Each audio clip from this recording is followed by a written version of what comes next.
All right, folks, we are live right now, folks. So we're in the second hour of Roland Martin Unfiltered on the Black Star Network. We're doing something that is quite unique. We told you about the app Fanbase. We talked about the app, what it does, what it means, and how important it is in terms of a Black-owned social media. But it's not just for Africans. So we're in the second hour for anybody. And so what our goal tonight for the next 2 hours is to raise as much money as we can, because Fanbase is in the middle of a Series A raise. And so we got a lot of great people who are lined up.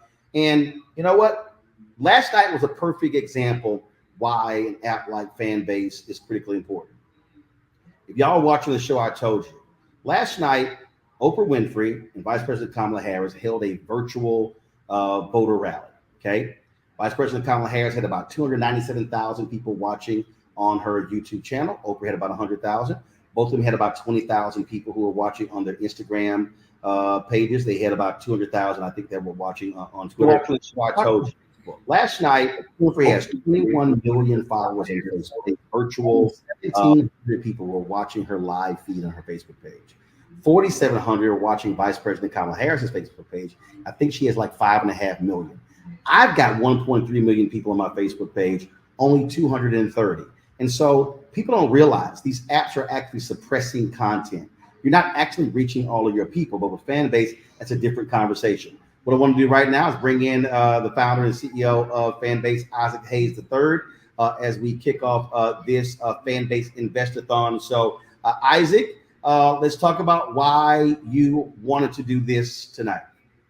I wanted to take the opportunity to converge the Black community and understanding the important place we are right now, the inflection point we are in technology and ownership and culture. Tonight, you're going to hear from some really amazing, knowledgeable people, people who are passionate about their community, investing.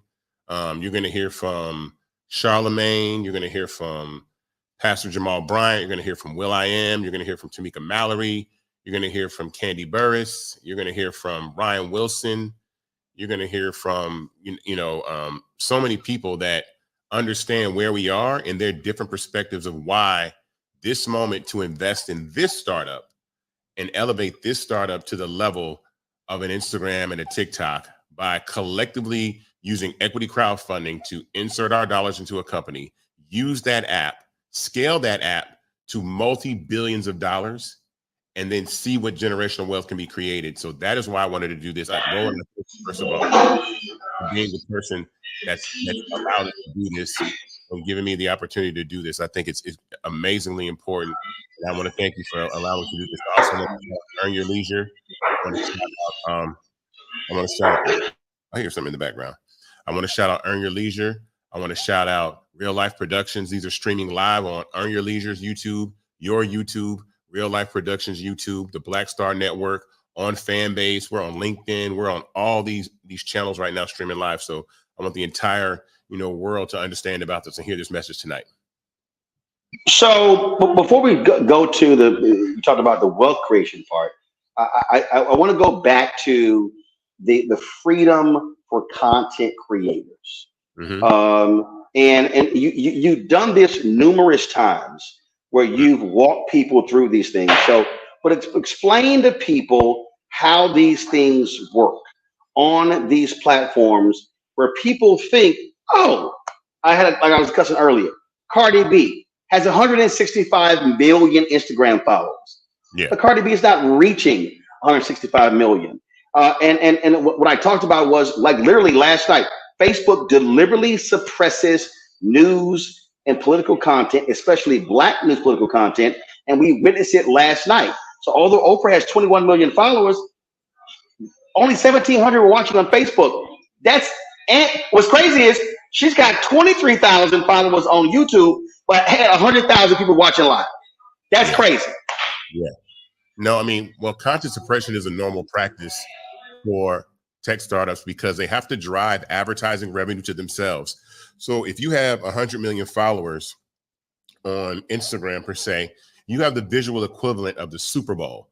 It means you have is many people watching you that watch the Super Bowl 24 hours a day, 7 days a week. That means if you posted a piece of video content on your page, you could charge $7 million for that real estate.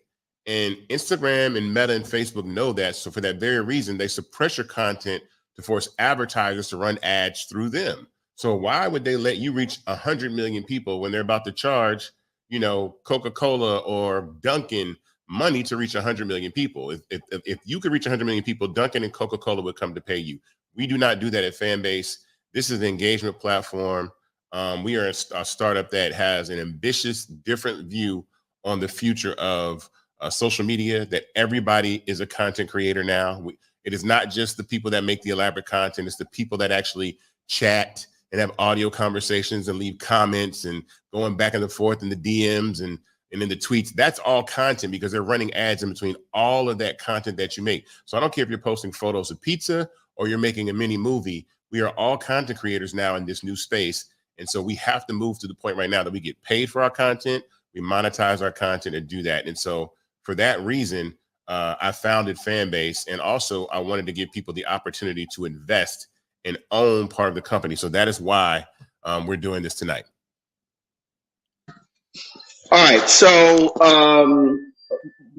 first of all, we got guests going to be coming in, but for folks who don't understand, who may have never even heard of Fanbase, as a matter of fact, I was having a conversation today with a media CEO, and I was trying to explain to him that all that Fanbase has to offer. I said it's a combination of Clubhouse, Instagram. I said, you can do all of these things that you have to go to several different apps to do. You can all do it on one with Fanbase.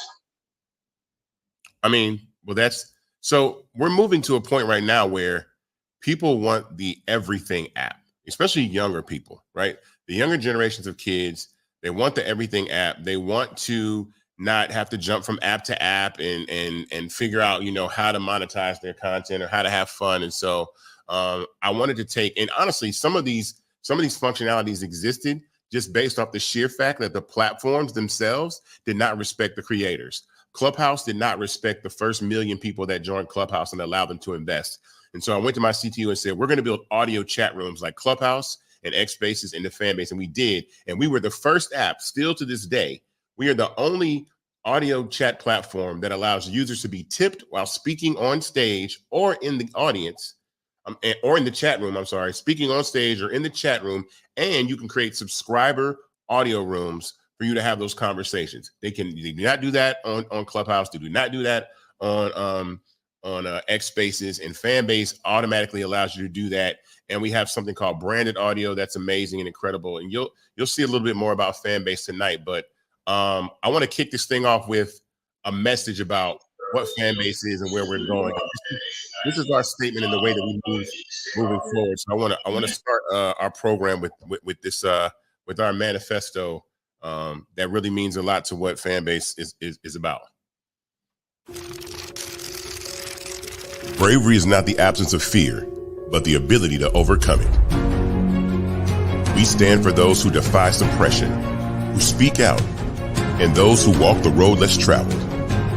Everyone deserves to be seen and their voices be heard. We're sparking a movement, growing a community of creators united by the desire for freedom, choice, equity, and ownership.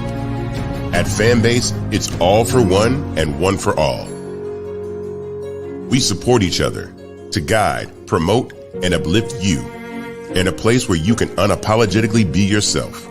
A place where your voice, ideas, and creativity are not just welcomed, but celebrated. We are Black founded, minority funded, and supported by a diverse, inclusive, powerful community that believes in the strength of authenticity and individual choice. Regardless of success or background, we welcome you. The marginalized, the underappreciated, the successful, the superstar. We're for all who seek a space to express themselves freely, where they are rewarded for being their authentic, true self. We transcend labels because only we have the right to define ourselves. We are built for the brave, the culture, the creators, and for the future where everyone has the power to shape their own destiny, where all are empowered, voices are amplified, and freedom is embraced. For the first time, you have a chance to own the platform you helped make popular. It's a revolution, a movement in how we connect, create, and share. Everyone is a creator, and everyone has a fan base. Here, you can be you without limits.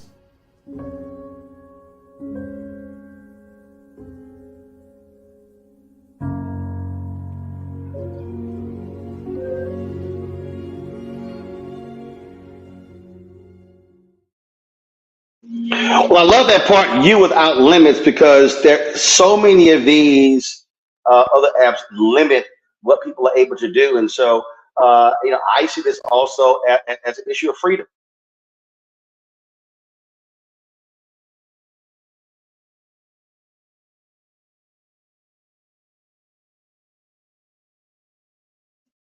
Isaac, I think you're on mute.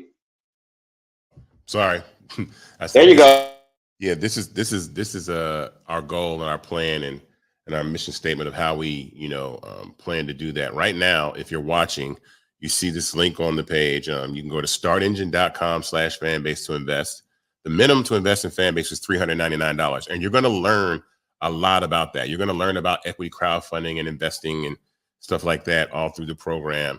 But I want you to have the information. So I don't want this just to be a conversation about just saying, hey, invest in this company. I want you to understand the why this is important and learn a little bit about the information and things that you may or may not know. So, we'll start with that. But I know that we have a special message from the mayor of Atlanta to kick things off. And I wanted to jump right into that. I went with Mayor Andre Dickens. Good evening, everyone. I'm Andre Dickens, the mayor of Atlanta. It's an honor to be here today to celebrate and uplift one of Atlanta's most innovative and impactful tech startups, Fanbase. As mayor, I've always believed in the future of our city is rooted in the creativity, drive, and entrepreneurship of our people. Atlanta is known as a cultural and economic hub, a city that fosters talent across many industries, and one that champions innovation. Fanbase embodies those very values. It's a homegrown platform that allows creators to connect, share, and thrive in a space where their talents are not only recognized, but rewarded. Fanbase represents the future of social media, where creators are no longer just a part of the audience, but they are stakeholders.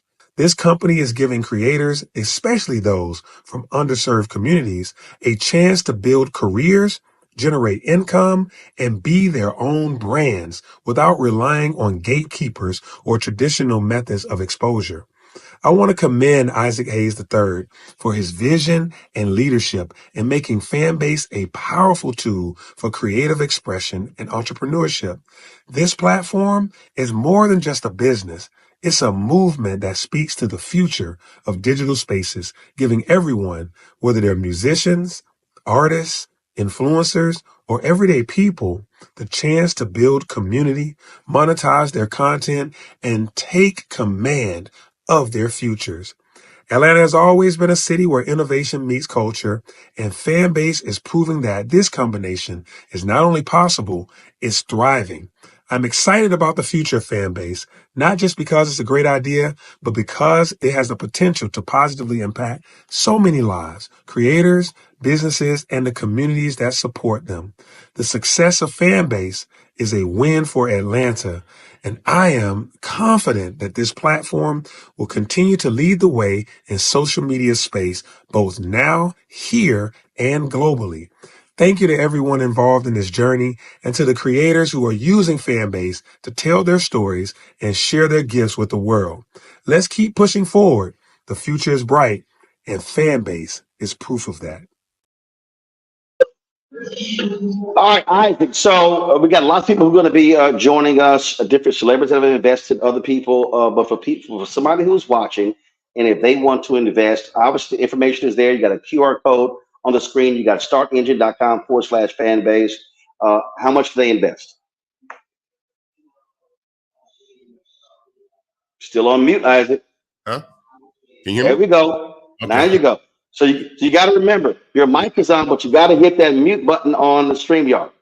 Okay, I do. Okay, cool. The minimum to invest is $399. Our goal tonight, I said before, is to really increase, go to 15 million. We were raising 17 million. We've already raised over $2.1 million. So we're at 2.1 million. We'll go to the screen and show what's going on with the raise. So I tell everybody, go to startengine.com/fanbase. The minimum to invest is $399. But if you want to be specific, 25,000 people watching tonight, wherever they are, investing $600 gets us to $15 million. That's a lot. I know these platforms and all these people with, all these viewers and subscribers you guys have. Look, 25,000 people investing $600, and we raised $15 million for Fanbase. And so that is why, we're doing this tonight to really scale and continue to build this great company. And also, I want to remind people who are watching, because it always happens. Folks talk about, well, this is a perfect example for me. Okay, I'm a Fanbase investor, I'm a Fanbase user, and so I like posting multiple photos. All right, so how do we do that? Can we do that? And so the functionality. I got to remind everybody. I remember when Twitter, when Facebook, when Instagram, when Snapchat, when Vine, all of those, they didn't have the functionality then that they have today. I think wasn't Instagram initially videos like 10 seconds? When they added video. Vine was what, 7 seconds or something like that? Yeah. I remember I had some people, they said, Roland, why aren't you on Vine? I said, because first of all, I don't believe in disappearing content. I said, I don't believe in creating content and it goes away. And so then when Snapchat was the same way, then Snapchat changed it where your content actually stayed there. I went, okay, I'll join that. It's still sort of the same thing. So you have to build up. All of these companies built up to where they are now, and that was based upon what they raised, how much was invested in engineers and technology, and the exact same thing with Fanbase. Yeah, I mean, our floor is the other app's ceiling. So our floor is the ceiling of, these other apps. So we kind of have to compete with these other platforms in ways that users expect. But we do an amazing job at that. The tech is solid. It's incredible. So I'm excited about that. I want to take people on the journey of Fanbase, and I want us to speak to somebody that really inspired me to first make Fanbase, and we can get into it and check it out. So here we go. All right. This is a special guest, probably the most important guest of Invest-A-Thon. Ladies and gentlemen, I'd like you all to meet Ghetto Spider. What's up, man? Hello. How's everything going, man? Everything is going excellent. Now, for people that don't know, you are the reason Fanbase exists. I want to talk about that. You went viral dancing in a Spider-Man costume in a GameStop. Yes, that's correct. And you are from Memphis, Tennessee. Let's go. Memphis, Tennessee, all the way. So I shot you a DM. You asked me if I managed content creators, which I didn't at the time. But you were really adamant about us connecting. Yeah, that's correct. Yeah. So I got out that conversation saying, wow, like this kid's going viral. He had like 300,000 followers out of nowhere. It was crazy. I was like, he's having the time of his life going viral in this costume, but how does he monetize that situation? Right.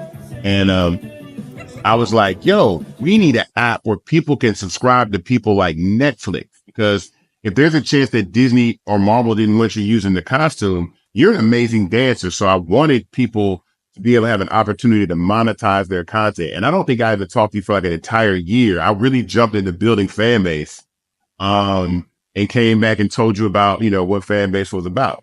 So subsequently, you became a Fanbase investor. Yes, I did. I think, was it the same year or the year after? I'm not sure. It was pretty quick. I mean, I just thought it was amazing that, I built this platform for content creators. You are a content creator. You're very successful in your own right. but giving you the opportunity to monetize your content on social media without being suppressed or getting banned or stuff like that is important. So what are you up to now? So I created the Ghetto Avengers. I started off as Ghetto Spider, so it'll be nice to bring that audience to Fanbase, you know what I'm saying? Like, just bring the whole audience to Fanbase, cause it's like a community. Like, YouTube, it don't feel more like a community, cause everyone bring people from YouTube to Discord, but I feel like Fanbase will be more of a community thing. Well, I got something really special that I'm gonna show you, offline, but I appreciate you stopping by. Tell everybody where they can go invest. Do you remember where everybody can go invest? Start Engine. I think it's like you can start out at 300, 250, 300, $3.99. $3.99, $3.99. Hey, go invest. Hey, Fanbase. And it sound like Fanbase sound like, I'm not sure if I'm getting deja vu, but Fanbase sound like an out that it needs to be up there. Like, how did you get that name to begin with? I trademarked it as soon as I heard it. Like, that name's supposed to be known. Like, everyone should know that name by now. Fanbase. Trust me, after this, everyone will know the name. Hey, I'm looking forward. I'm an early investor. I'm excited to see this journey. Let's do it. Thank you very much, man. I'll talk to you later. I talk to you later. Thank you. All right, man. Appreciate it. Hi, I'm Isaac Hayes III, founder and CEO of Fanbase. Fanbase is a free to download, free to use, next generation social media platform that allows anyone to have followers and subscribers on the same page. Fanbase was built through investment dollars from equity crowdfunding from the Jobs Act. People just like you help build Fanbase. And we're looking for more people to help build Fanbase. We are currently raising $17 million in a Regulation A crowdfund on Start Engine. We've already crossed $2.1 million, but we're looking to raise more capital from people just like you that deserve the opportunity to invest in early stage startups without having to be accredited investors. So right now, I'd like you to go to startengine.com/fanbase and invest. The minimum to invest is $399. That gets you 60 shares of stock in Fanbase right now, today. And then use Fanbase to connect with friends, grow your audience, and be you without limits.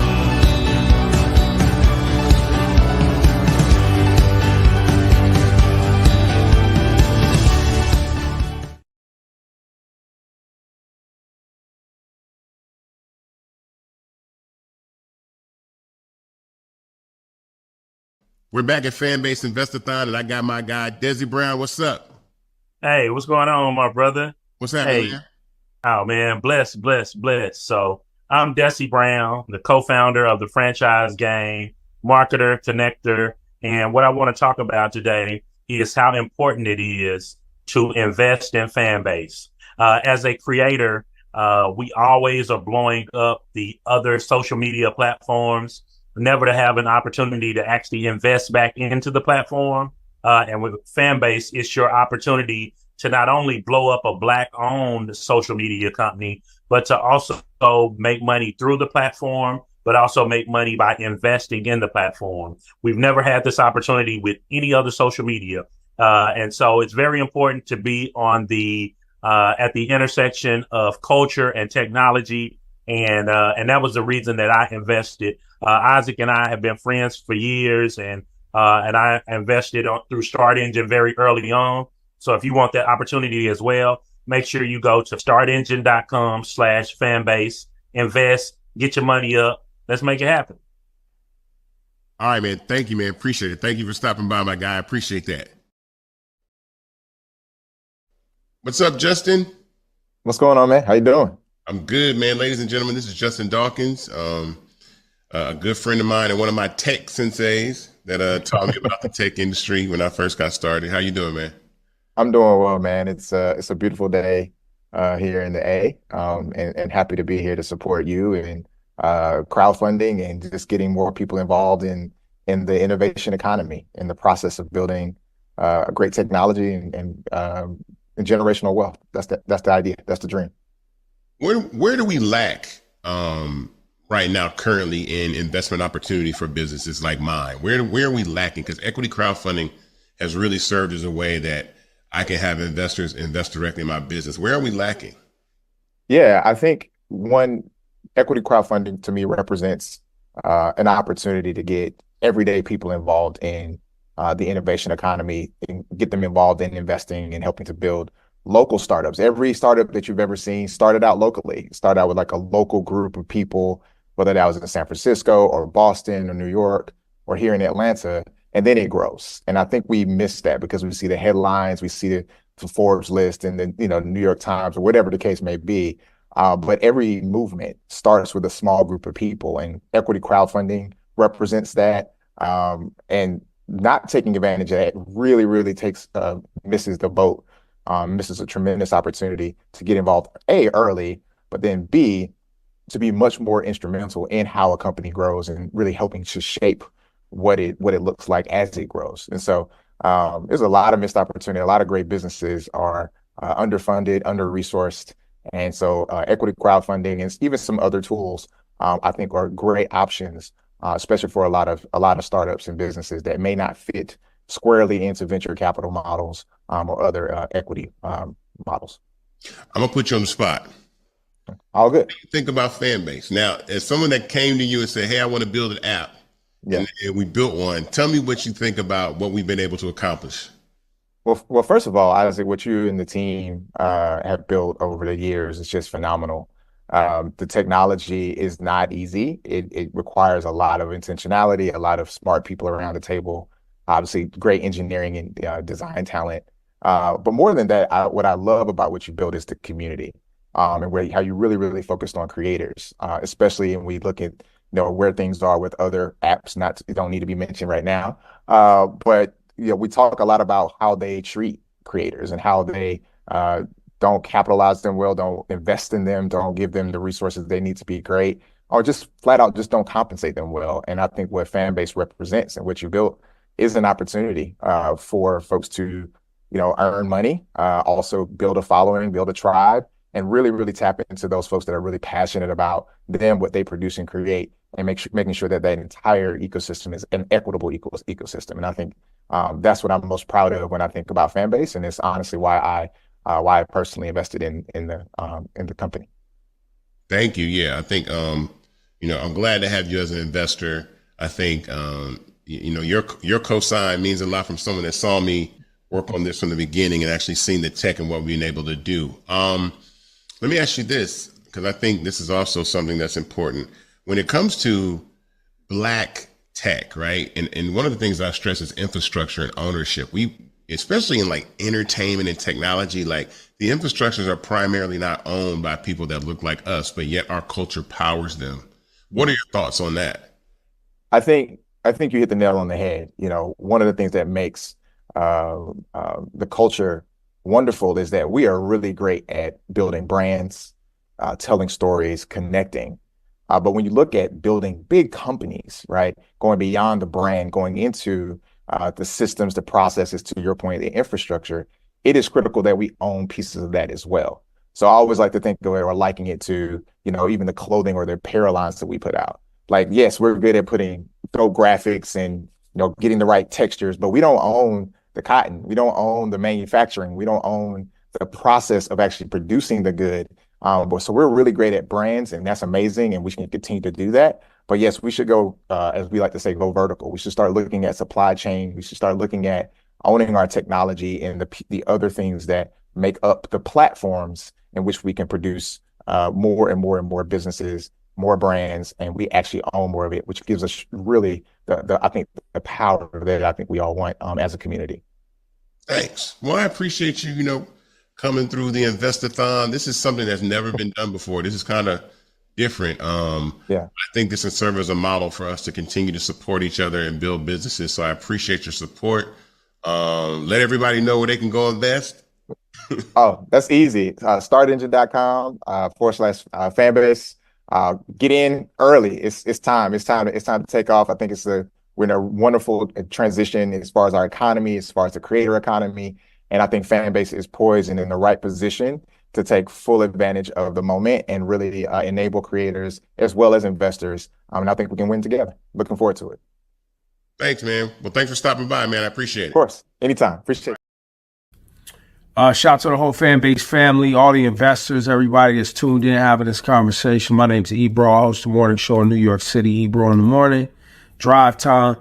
Also work at Apple Music as a host and do other work inside Apple Music as the global editorial head of hip hop and R&B there. And, a lot of content gets made by me, my team. And when I saw Fanbase was, being in a position to accept investors, I decided to invest and support, because we all know that Black content and Black creators set the trends. Some of the most engaged with content on the internet and on media platforms. And so with the company Fanbase positioning that as a priority to make sure that Black creatives and their content gets monetized and they get credit for it and they can build their businesses, I felt like it was a no-brainer for me to make an investment and participate. So I was honored to do so. I hope to do more as the technology grows and more tools become available for creatives. I plan to engage a lot more. So let's keep pushing. Let's keep sharing the message. And let's keep growing this thing. Now is a great time too. I think there's a lot of transition taking place in tech and in content. And so, let's keep pushing forward. Thanks for having me. Welcome back to the Fanbase Invest-A-Thon. My next guest is someone that is extremely important to what we're doing at Fanbase and our partnership with HBCU students in the Black community. I want to welcome Dr. Lisa Herring, the director of Propel, to the Fanbase Invest-A-Thon. How you doing, Lisa? What's good? I'm fantastic. It's so happy to be here with you today and excited about this time together. I think that, and most excited about our partnership with the Propel Center and with Fanbase. So let's talk about that real quick. Like, what is Propel for people that don't know Propel? And then we'll talk about our partnership. Yeah, so for the last year, I've had the pleasure of serving as president of the Propel Center, and the most frequented question that's asked is, what is the Propel Center? So with clarity and with great excitement, the Propel Center is the nation's first innovation tech hub uniquely designed to support our country's historically Black colleges and universities. The follow-up to that is, so what do you mean when you say an innovation tech hub? So what we mean very clearly is that as an innovation tech hub, we interface with all of our HBCUs across the HBCU ecosystem by way of connecting with scholars, our students, with faculty, and of course, with the institution at large. We provide upskilling opportunities for our scholars at the Propel Center, those who have an interest in careers that may not always be top of mind, but are top of mind as it relates to the workforce. So that can be AI, arts and entertainment, cybersecurity, critical partnerships that then also allow for us to prepare a space for our students to go into internships and apprenticeships. We also, Isaac, prepare and provide for our scholars micro-credentialing and upskilling opportunities in these fields, while simultaneously working with faculty to do professional development with them. I'm really excited about this because, right down the street from our new headquarters right now, you guys are going to build the Propel Center, which is a HBCU innovation hub for all the HBCUs in the United States of America. Tell everybody about that. Yeah, so when Apple and Southern Company invested approximately $50 million into the Propel Center back in 2020, it was done so as a result of what most of us know as a reaction to the George Floyd murders. Both Apple and Southern were not only intentional, but also very proactive in taking a stand with their investment, particularly under the area of racial and equity and social justice initiatives. For us, what that has meant is this investment in our HBCU ecosystem. We established MOUs, memorandums of understanding, with over 80 plus HBCUs across our 100 plus HBCU ecosystem. And the Propel Center will be housed on the campus of Clark Atlanta University on Student Movement Boulevard.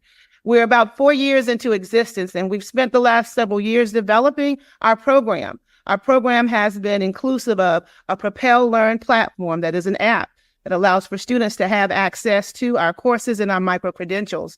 But I love to explain Propel in this way. It's an opportunity for students to be online, on-site, and on campus. And our on-site structure will be here in Atlanta, Georgia. We'll start our campaign for that very soon for additional funding. But most importantly, we're already on campus across the ecosystem. And as you know, we have this amazing opportunity to connect our students with industry partners who are also deeply invested in our scholars. Yeah, I'm excited about our partnership. One, Fanbase was founded specifically to allow creators to monetize their content, but more importantly, we understand the value that Black culture brings to social media and the opportunity for people to monetize their content. And then in the tech space, I wanted to also build something that I know that in the future, we could actually have people come along, be part of Fanbase, work for Fanbase. And one of the things that I, wanted to announce with you right now, which I think is extremely important, is that with this new raise and this Invest-A-Thon that we're doing, we are going to commit to a pipeline of creating job opportunities and getting people to come and work at Fanbase through Propel. And Yes.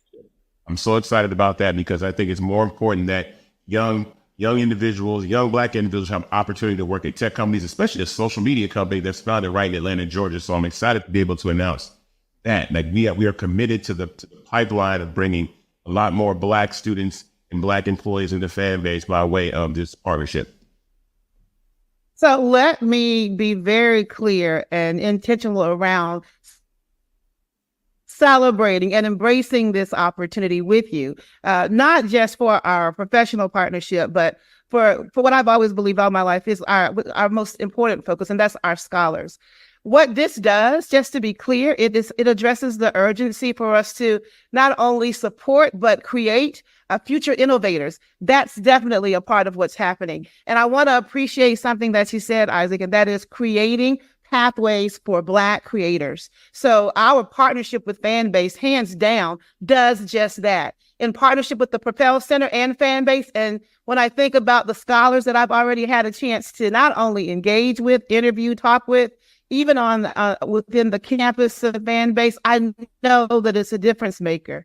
And then most importantly, we're investing in what, as an HBCU alum, is important for me to name as HBCU excellence. So this is a lifetime opportunity for not just our professional partnership, it's an opportunity for the scholars that we serve, and it's the way we change the game. And that, my dear, my friend, sir, is the most important work we can do in this time, in our culture, and of course, in our city.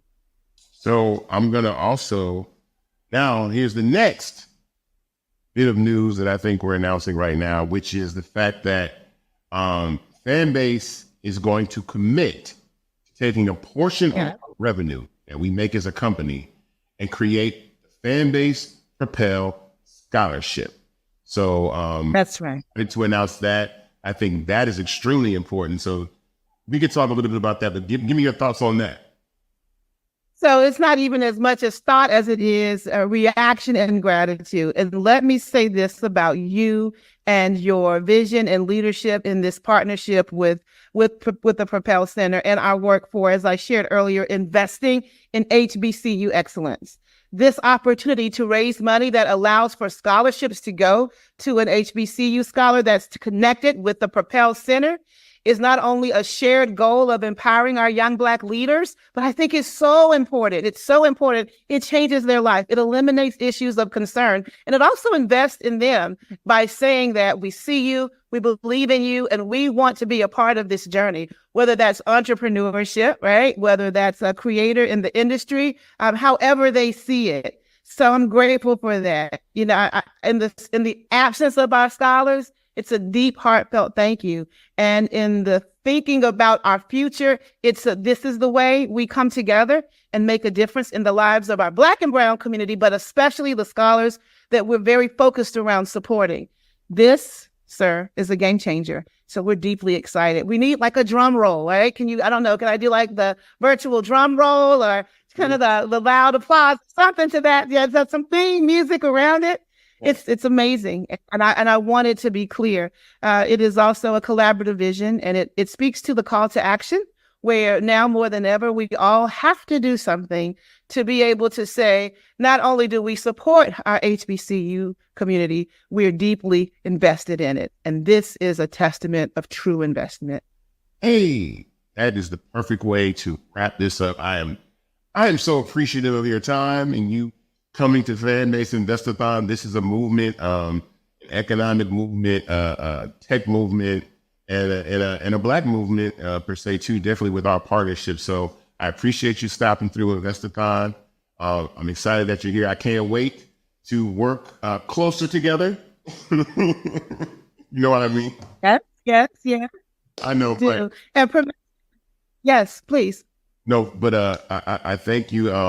You guys are an amazing partner to have, and I really appreciate that. This is something that is special for us to be able to do as a social media tech startup right here in Atlanta, Georgia. It's to really be connected to the community and HBCUs around the country, and there's a lot of talented young people. I mean, we've done some partnerships in the past, and some of the kids you guys have are incredible, amazing, smart, brilliant people. So I'm glad to be affiliated with you guys and continue to work with you. So thank you for stopping by. I appreciate you very much.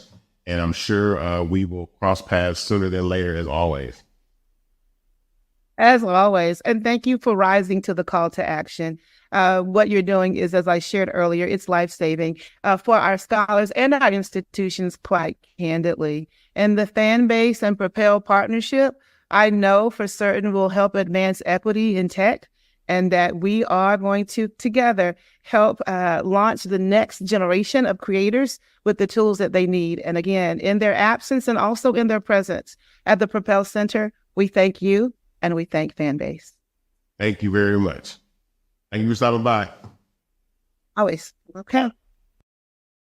Back to the Fanbase Invest-A-Thon. Right now, I have Mr. Jared Albritton, host of the Big Tech Energy Podcast. This man has been in the tech space for almost 20 years. He is a Fanbase investor, but I definitely wanted to get his voice on this Invest-A-Thon to talk about the importance of Black tech and owning equity in tech startups. I'll let you take it away, man. Yeah, man. Isaac, really appreciate you for having me on. Really excited about this next round of investment. Really excited for the people that are watching this to have a chance to make history and also become part of a huge Black generational wealth creation event. Once this company, goes public, it gets acquired, whatever the case is going to happen in the future. But yeah, just a little bit about my background. I've been in tech since 2006 and primarily in the startup space since 2010.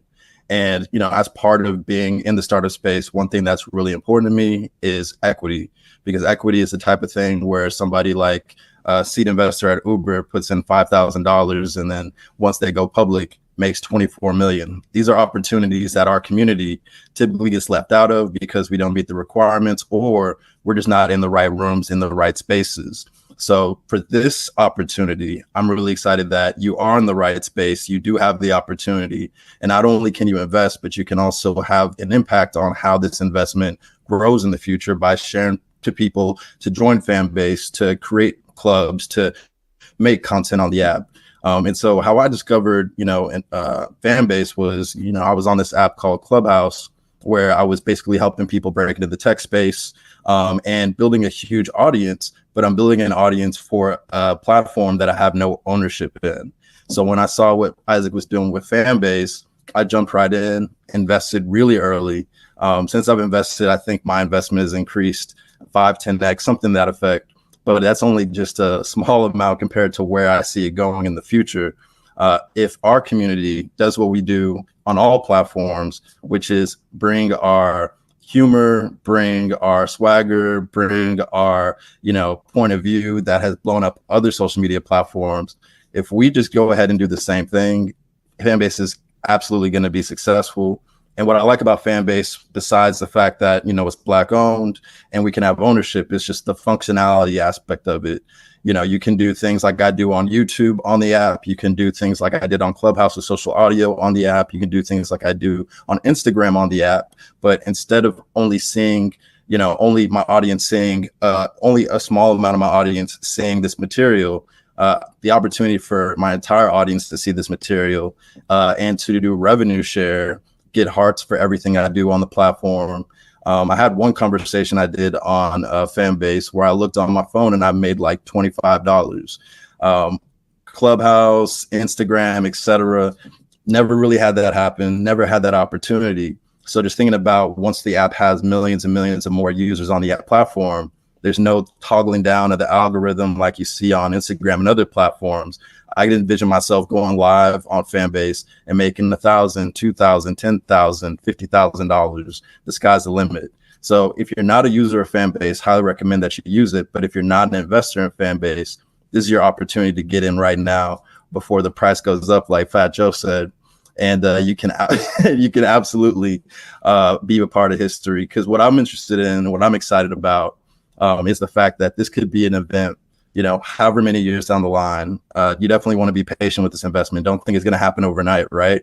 But when it does happen, this is going to create so many Black millionaires. And what that's going to be able to do for our community is incredibly huge. I mean, shoot, if only I think I did the math before, if only 600 people, if 25,000 people invest $600, that's $15 million right there. Just 25,000 people, $600 each.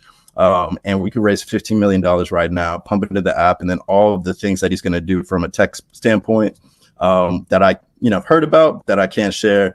All I can say is I'm really excited, and I really hope that you jump on this opportunity, because if you don't, and you see the company get acquired or go public or whatever that event is, you're going to be kicking yourself. So jump into it, get involved, spread the word about Fanbase. And yeah, when it comes to ownership, that's all that matters in this world, to be honest. And this is an opportunity to own something and be a part of history.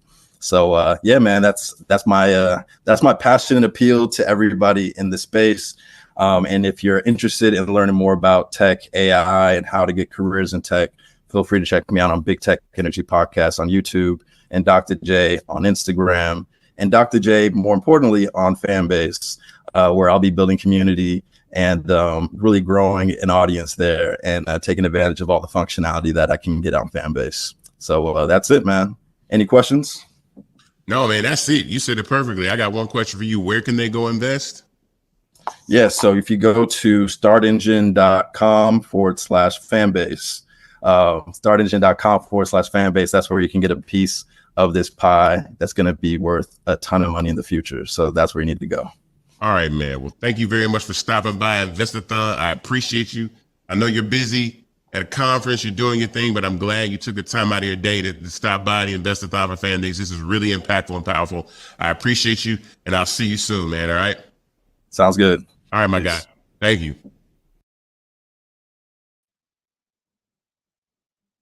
All right. So now I have to play this and make this special announcement. Will.I.Am is up next, but this isn't really a live conversation. Will.I.Am was gracious enough to join the Invest-A-Thon right from South Africa off the plane, but I'm really excited to bring this conversation, and it's really insightful, and I hope everybody really tunes in and listen to this. So here's the conversation that I had with Will.I.Am that I filmed at about 2:30 this morning, 2:30 a.m.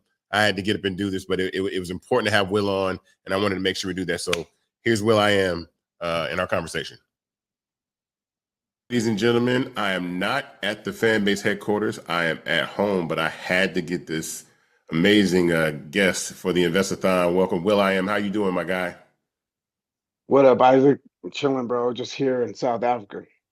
First of all, I want to thank you because, when I reached out to you about this, you were saying, I think I'm going to be in South Africa, but let me check. And the fact that you got right off the plane, made time to do this, I really appreciate you for that. You are someone that I extremely respect in the space of technology, especially what you're doing with AI and all the amazing things that you're doing.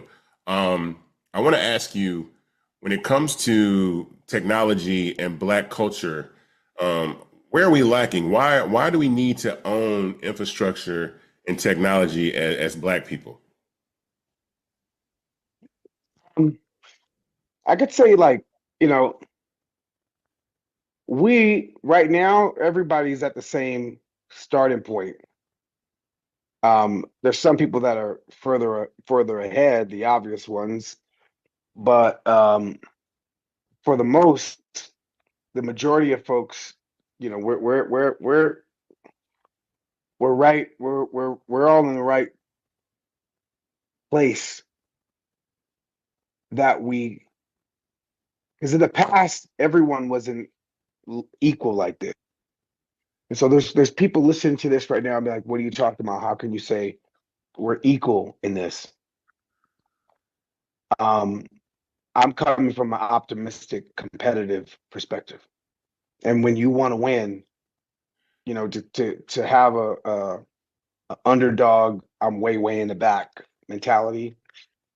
I don't want to have that mentality. So I like to project where I am creatively. And creatively, we are, you know, we are far beyond. And because that's what it's going to take for us to truly dominate in this new renaissance that we're in. But by saying that we are all in the same starting place, we are all in the same starting place because there has been a reset. You know, this AI stuff is going to reset how businesses are ran. It's going to reset how people are educated. It's going to reset how, you know, going back to how businesses are ran, you know, there's going to be a lot of jobs that are going to be rendered obsolete with this new renaissance, but it's also going to create a whole bunch of new jobs, a whole bunch of new industries. And the folks that are going to create that are the creatives and folks that have massive imagination. And our community has massive imagination. More importantly, our community has a lot of unsolved problems, and we could solve those problems ourselves. And when we solve those problems ourselves with our massive power of imagination, that's going to catapult us in a realm and a vibe that we haven't seen. It's a whole new jump off. It's similar to, like, you know, the third industrial revolution, early 1900s, late 1800s. We are at that right now as far as how the world is going to change. And if you're creative or hyper creative, let's get creative. Let's compete. So with Fanbase, you know, and I also heard you speak about Fanbase. Just I didn't even know you talked about Fanbase when you were on The View that one time, and I was like, Will.I.Am knows about Fanbase? Like, this is crazy. But how important is it that we own technology? Like, the goal of what I'm doing right now is the fact that I'm creating the opportunity for people to invest and actually have equity in a tech company at an early stage, which we didn't really have a chance to do. So how important is that? Okay, I was talking about Fanbase the other day. I talk about Fanbase a lot in interviews, or when I'm talking about, like, these mega companies, the very few mega companies. And there's nothing wrong with competing with giants. And if you think of, like, I don't know how many other Instagram alternatives there is. And there's one that I know of that just so happens to be Black owned. And that's Fanbase. And it's important that we have Black owned awesomeness, especially if we're audacious enough to compete with giants. You know, if you're competing with a company that's worth $1 trillion and you come close, yo, that's what's wrong with that. You know, people are going to invest money in whatever stuff. You're going to invest money in somebody else's stuff, not even knowing, you know, that's somebody else's stuff at one point in time didn't really fuck with us. So, you know, in this renaissance that we're in, I think there's going to be few big companies. Wait, there's already a few big companies, but I think there's going to be more small companies than there are a few big companies. Like the idea of having, like, a big company with a lot of employees and there's only a few of them making all the money. I don't think that's what tomorrow looks like. I think tomorrow looks like giant small companies, like a lot of them, because there's a lot of people on the planet. And Fanbase being, you know, an alternative that has a business model that supports creatives, you know, and folks to have access to their reach, that's an awesome thing. And it's even more awesome that it's Black owned. I'll take that compliment any day. So right now, we are raising $15 million. Our goal is to raise $15 million. And I think that with that, it's going to give us a 3-year runway to really compete. You know, a lot of times Black companies don't get access to capital through VCs. I mean, less than 0.5% of all dollars went to Black startups last year. And so equity crowdfunding, which is what I've been able to do to raise capital, this is the only shot I got. What do you think about equity crowdfunding? How do you feel about that? How do you think about funding our own business, even other types of businesses with equity crowdfunding? How do you think that can help build Black business in a way that's been difficult? Okay, I've invested in AI companies. I've started AI companies. I've sold AI solutions. And then I've, you know, I have a foundation where we serve the inner city. I started in the projects that I come from, and I started with 65 students. And, you know, in 2008 to now we serve 15,000 students. And raising money for AI versus raising money for HI, human intelligence, to get Black and brown people up to speed, it's hard. It's not just like raising money for a Black owned company. It's hard raising money to just to get Black people and brown people up to speed. And so, and if you think about that hurts. It still hurts my spirit that but I still keep going, you know. You know, we've sent kids to Dartmouth and Brown and Stanford and Georgetown and UCLA and USC. We have amazing you know, scholars that are going to school for engineering and computer science and synthetic biology that all come from my neighborhood. But we got some hurdles and some barricades that were thrown at us. And really, at the end of the day, you know, our spinning power, our cool making, you know, our situation at this point in time, you know, we could get ourselves out of this if we supported ourselves, especially in this renaissance. It's going to take our, you know, uncles or aunts or mothers or fathers to, you know, our next door neighbors, our friends, our cousins, our grandmas or grandpas. You know, it's going to take us all to help us all out. We are our own cavalry at this point in time, especially with this new tool that we got. And so I know firsthand, I got a company, FYI.ai. It's hard raising money, especially in this climate. We're in a recession. People ain't investing like they used to, especially in Black and brown businesses.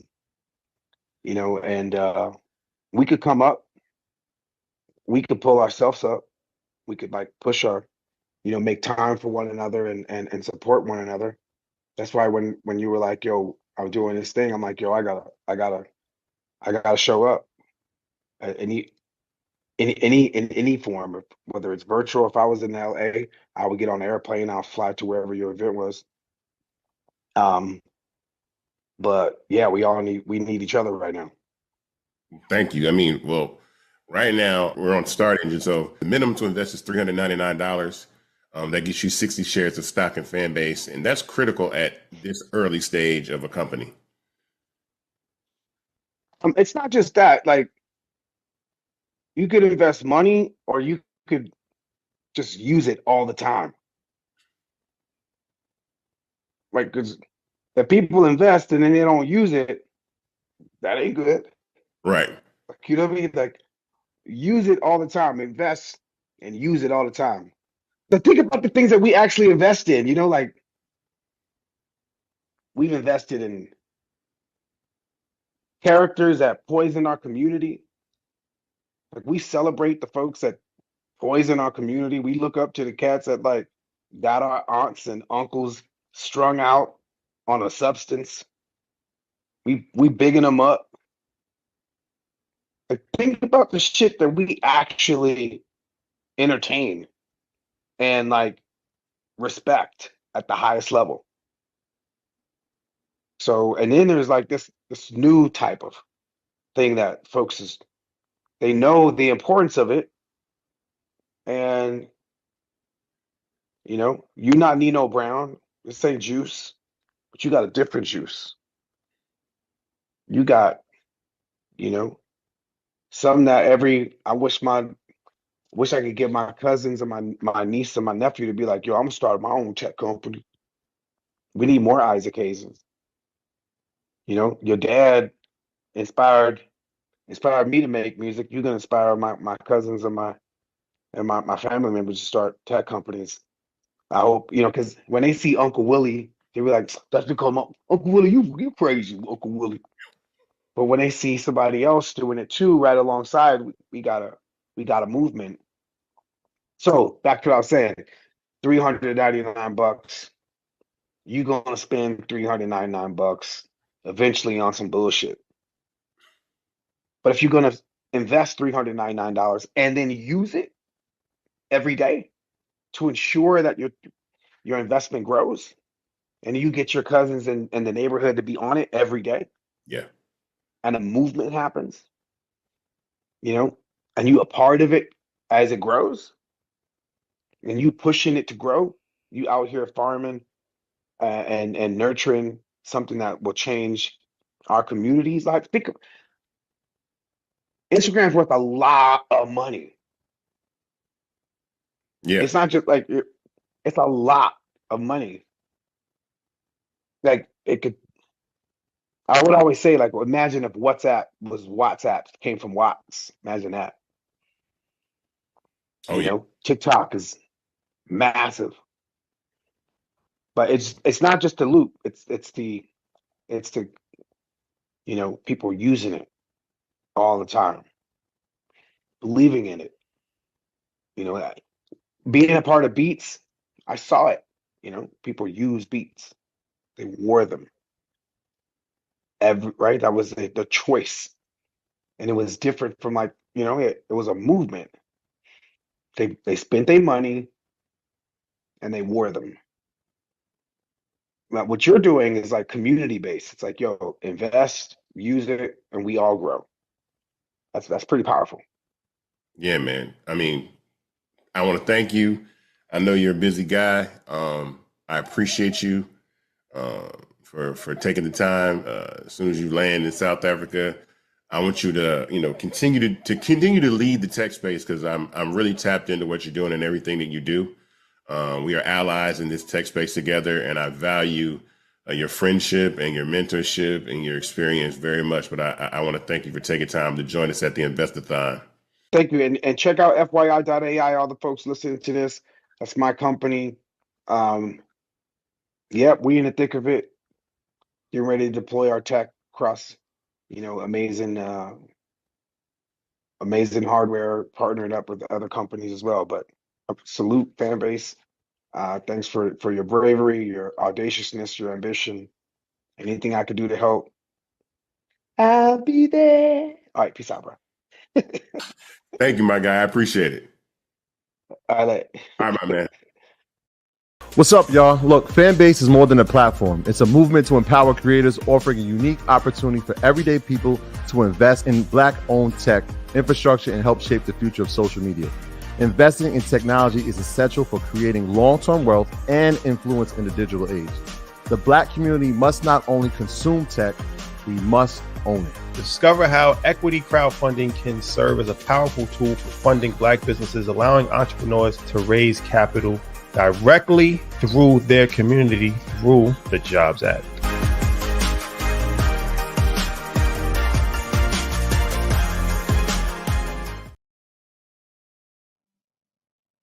I'm back. We're back on Invest-A-Thon. Coming up next, I think we have Tamika Mallory. Is she available? If not, we can go to Pastor Jamal Bryant. If Tamika's here, let's go with Tamika. But if not, let's go with Pastor Jamal Bryant.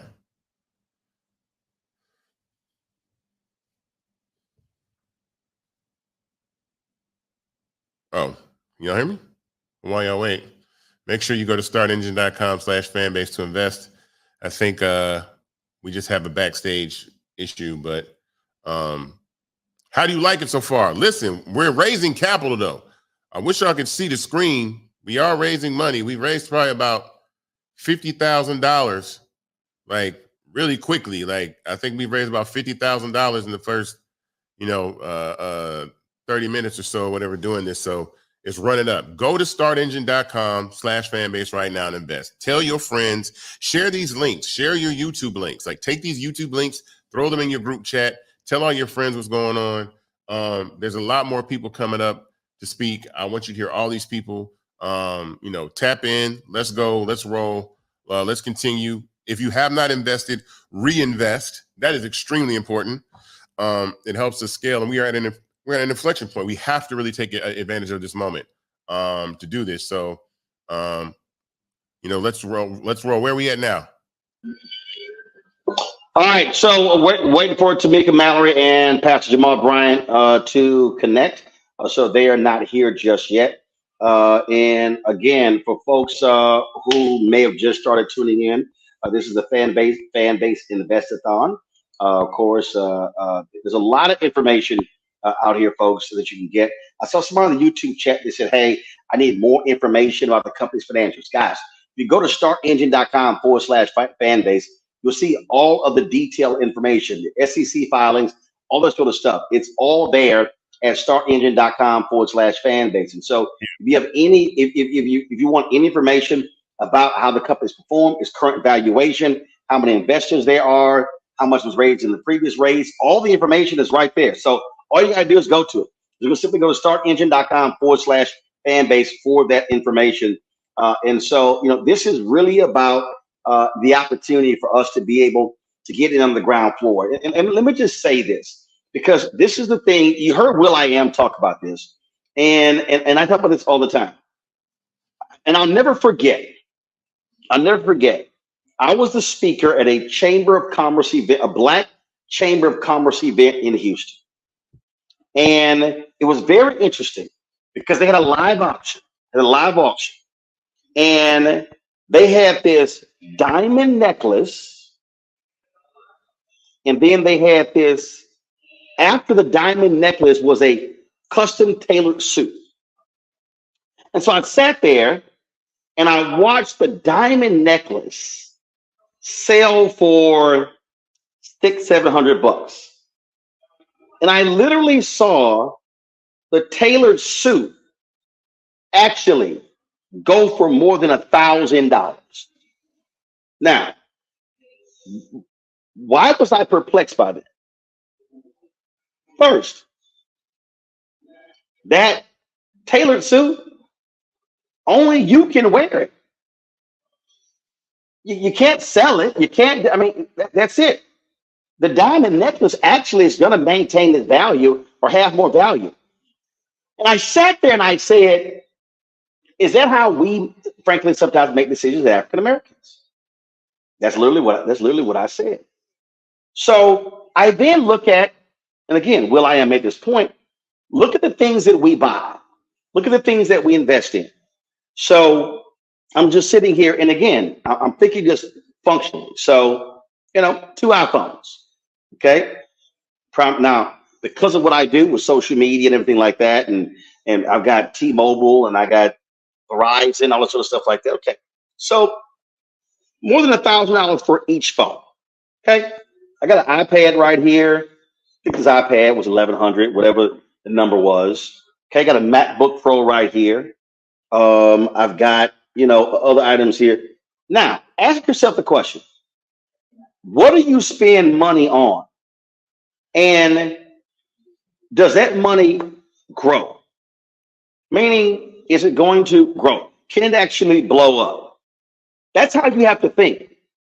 And I'll never forget the conversation that, and I wish I had pulled the video up. Magic Johnson. Magic Johnson was offered $1 million from Converse to sign with Converse, and he was offered Nike stock. He was offered Nike stock. And I'm gonna pull up. You're just gonna say Magic Johnson. Give me 1 second. Magic Johnson and Nike.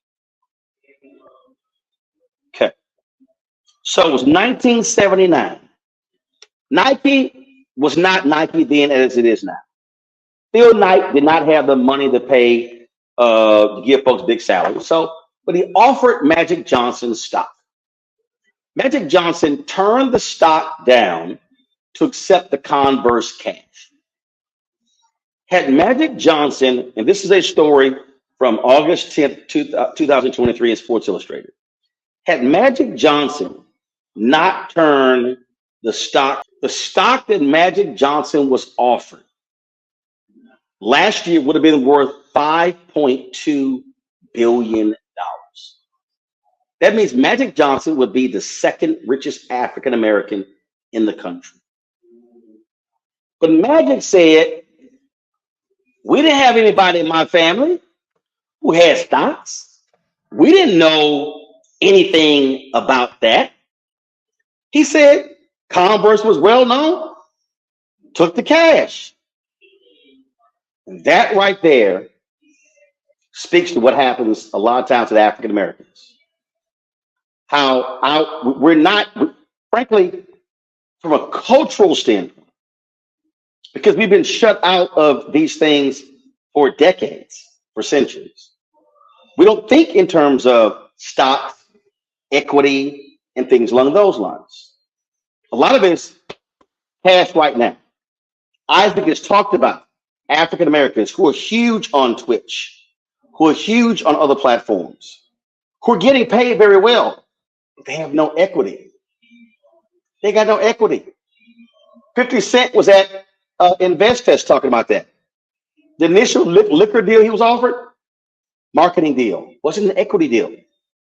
Diddy had a marketing deal, wasn't an equity deal. When companies get sold, guess who gets paid? The owners, those with equity.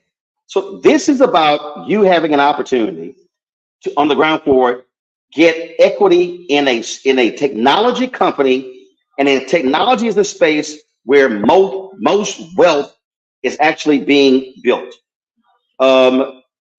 Isaac tells his story all the time. And Isaac, I can't remember his name. And again, people think, oh, big money. You tell the story of the guy who invested just $5,000 in Uber. And when Uber went public, his $5,000 investment was worth, was it 24 million? Yes, it was $24 million. So he just put in $5,000. Yeah. There's somebody watching right now. You literally spent $5,000 on a vacation. Yes. I'm not saying don't go on vacation. But what I am saying to our people, we have to make decisions on what are we spending our money on today and what it could mean down the road. I can't wait until Jamal Bryant is here. He's here. Okay, he's here. Pastor Jamal Bryant is here. Yeah. All right. Bring that cap up. Back in Invest-A-Thon. You got him? For Fanbase, I got Pastor Jamal Bryant. How you doing, Jamal? What's good? Man, I'm super duper excited to be with you, and all the more. It's got to be serendipitous or divine timing. I am talking to you live from Tulsa, Oklahoma, on Black Wall Street. Now, here's what's crazy. Yeah. I'm a pastor of a church, but before I was a pastor, I worked for the NAACP as the National Youth and College Director. And I need you all to hear something so critical. The Klan, the government, has never bombed an NAACP office, never bombed an Urban League office, never bombed a Rainbow Push office, never bombed a National Action Network office. The first time America ever bombed itself was right here in Tulsa, Greenwood, because it was Black economic power. Their greatest fear is that we understand how strong we are economically. We are, Isaac, the 11th wealthiest nation in the world, and we got nothing to show for it but shoes and bags. When you and I were talking a couple of months ago, and you shared with me, if you could just get our own people to invest in Fanbase, it's going to be absolutely revolutionary.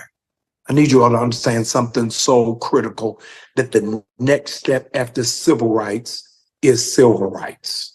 And those civil rights, hear this, are coming through technology. This is an economic boom that all of us have got to be a part of. Benjamin Mays, former president of Morehouse College, said, you got to run faster or you're forever left behind. Do you know how many people wish they could have invested in Apple? How many people wish they would have invested in Dell? How many people wish that they would have invested in Microsoft and they missed the opportunity? I don't even know whether it's divine timing or Isaac was just in the spirit realm. But the reason why this week is so important for us to be a part of Invest-A-Thon is 15 years ago this week, Mark Zuckerberg bought Instagram for Facebook for $1 billion. Do you think that he regrets that investment? Not for one moment. Your greatest regret is not what you do. Your greatest regret is what you don't do. And so I want all of us to be a part of a fan base, that this gives us an opportunity to not be consumers, but to be investors. I know this is hard. Isaac, when I give you this, you can have a nosebleed and gonna need a nap for 20 minutes. It's hard for you to do it because 86% of Black people don't own a single piece of stock. So when we're talking about investing, I might as well be talking in Swahili, Arabic, or Hebrew, because you don't even understand what it means. And let's not live for today, let's live for tomorrow. So I am giving the challenge for 25,000. How many are we challenging? 25,000 people. Yeah, 25,000 people to give $600 and change your future, your destiny. I don't want you to think about fan base. I want you to think about your future. I want you to think about your legacy that you're leaving behind. Isn't it amazing that Prince had no estate planning? Aretha Franklin had no estate planning. Michael Jackson had no estate planning. And so the state had to come and make a plan. For you to invest in Fanbase says everything that we need to know, that you're concerned about your children, concerned about your legacy, and concerned about the future. 92% of Black people, and I'm finished with data, I'm finished with stats, 92% of Black people don't know the names of their great-grandparents. And they don't know the names of their great-grandparents, drum roll, because they didn't leave them nothing. We at the funeral fighting over earrings and a stole, and mama wanted me to have a lamp. Because we've not made a real investment on how it is that we're doing it. I've been walking the street here in Tulsa. It is the 102nd anniversary of the bombing. And I came up this week because I wanted to see it. And because of one of our family members, the Bryants, owned a dry cleaning on this street. The Bryants was before the Jeffersons. We was moving on up. And I wanted to make sure that I remember not only our legacy, but those who don't know their history are destined and they're doomed to repeat it. Some Baptist preacher, the doors to the church are open. The ushers are coming now. I'm passing the gold plates. I need 25,000 of you all to partner with me to make an investment to the future. What's the website, Isaac, that we're supposed to go to? Startengine.com/fanbase. Yeah, startengine.com/fanbase. /fanbase. Ask that you all would do it. And I need you to do something a preacher never tells you to do. You ain't never heard this in church. I'm telling you to start a rumor. I need you to tell this everywhere, that what Isaac Hayes III is doing is radical and is revolutionary, and we got to protect him at all costs. So do me a favor. Not only do I need you to give, I need you to share this. I need you to please post this. Those of you, take the copy link and then put it in your group threads. The group threads that you are in right now, you got at least 3 of them that's at the top of your phone. Drop me into the phone right now and say, hey, y'all, let's do something. Every year, y'all planning on the same stuff. Let's go to brunch. Let's go to the Essence Festival. Let's go to the winery. This time, let's pool our money together. Let's not buy out the bar. Let's raise the bar and say, this is what it is that we're going to do and how it is that we're going to be forward thinking. After it is that you make this investment, add a title onto your social media handle. If you invest in Fanbase, add this title on your social media handle. Here it is, Afrofuturist. You are a Black person who is living for the future, and you believe that the best of who we are is not what we used to be, but what we're becoming. So as the children invest 25,000 of y'all, it is. That's not even a half. It's not even a quarter. It's not even a third of those who went to the Million Man March. We're not even asking you to go nowhere. You ain't got to meet us at Centennial Park. You ain't got to meet us at the Lincoln Monument. So we're not asking you to buy no hotel. We're not asking you to get on Spirit Airlines. We're asking you right from the comfort of your home that 25,000 of you will be in lockstep with us. In the days to come, your grandchildren are going to ask you, what were you doing when Fanbase was launched? And you're going to respond, I was watching Netflix. I was watching Hulu. I was in a group thread talking about who got arrested, but I didn't do nothing about the future. Come on, man. Ice Cube said you got to check yourself before you wreck yourself. $600. We spent, if you in Atlanta, you spend that on hookah and lamb chops. Come on, don't play with me. If you in DC, you spend it on mambo sauce. If you in Memphis, you spent it on hot chicken sandwiches. Come on now, don't do this to me. If you in LA, you did it on Randy's Donuts. Wherever it is that you are, I need you to pull that $600 together and let's make an incredible history. Cornel West said Black people got to stop reciting Black history and start making Black history. This is a Black history moment. And I know y'all are thrown off because you only used to doing Black history in February. Well, it's September and you're still Black. So I need 25,000 of y'all to help us to do something incredible, something monumental, and something significant. If the next president is Black and they don't have a Black tech or Black economic agenda, we're doing the electric slide backwards. Come on, y'all. Let's move this thing forward. All aboard the love train. You ain't got to get on the midnight train to Georgia. Get on the midnight train to this website. 25,000 of you. Sow a seed of 600, and let's change the world. Isaac, I'm glad to be rocking with you, brother. Anytime you need me, call me Colette. And it don't matter whether I am in Oklahoma or Kenya. I'm going to be there because I'm looking to cash out. This cannot fail. I got 3 kids in college. And none of them Negroes got a scholarship. I need this to work. So let's do something meaningful. Let's do something significant. Man, thank you very much. I appreciate it, man. Thank you very much. StartEngine.com/fanbase, everybody. Thank you, Pastor Brian, for stopping in to the investor. Yep. I appreciate you very much, man. No, love you always for no reason. I see you at the top. All right, man. All right, bless you. We got a couple of great guests coming up, but I thought Jamal was going to tell the story, but he didn't. I'm about to mess y'all up real quick. Herb Kelleher, if y'all know who that is, co-founder of Southwest Airlines. Jamal's daddy was the bishop, the AME church in Dallas. Herb, y'all, I'm about to mess y'all up. Herb Kelleher approached Jamal's daddy about joining the board of Southwest Airlines. Offered him stock. His daddy turned it down. His daddy was like, I don't know about airlines. There was a second company. I can't remember it. I don't know if it was Blockbuster. There was a second company. Same thing. Jamal said to this day, his mama want to smack his daddy. Why am I saying that, y'all? I'm telling you. I'm telling you. Why am I saying that? Because had Jamal's daddy accepted that offer, Jamal wouldn't be worried about the scholarships for his daughters.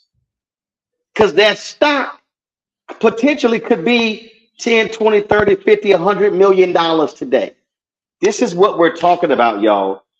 It's what we don't know that's throwing us up. This all information. I see y'all in the chat. Y'all all keep saying, asking about the investments. Listen to me clearly. Everything you want to know about this investment, just go to startengine.com/fanbase. I see y'all asking about the investments. Y'all just go to the site. Stop asking the moderators to give it all. It's all there. But what we have to do is we have got to get our people to understand you're not gonna build wealth working on that job, making $40,000, $50,000 and paying your bills. It's not. This is how in the last 20 years, technology is driving wealth creation in the United States. We got a guest. We got Tamika Mallory with us. Tamika Mallory, co-founder of Until Freedom. She joins us right now. Tamika, what up? What's up, family? What's up? How y'all doing? We're doing great, man. Thank you for coming to the Invest-A-Thon. I appreciate you. You've been a supporter of Fanbase, an ally. I appreciate you so much. I want you to give your perspective of where we are right now and why we need this platform and why this platform is important to you. Well, I think there's, several reasons. First of all, there's very personal reasons. And I think that people ask me why I do civil rights work and why I'm so committed to the movement. And they expect me to give them this big answer that includes all of the people in the world that I want to help. And sometimes I tell them it's real personal for me, my son, my granddaughter, my father, my family, and even me. I want us to be safe and to be protected. And so for me, it's real personal. I listen to Jamal, as only Jamal can speak, say some really powerful things about, why we need to focus on building wealth. But he also said that we only have to show for most of our money, bags and shoes, and we fighting over the stolen, the earrings. And let me tell you, I want the bags, the shoes, I want the stole, I want the earrings, and I'm on my way right now to buy out the bar, as he said. And I think we should have all those things, but I also want financial freedom.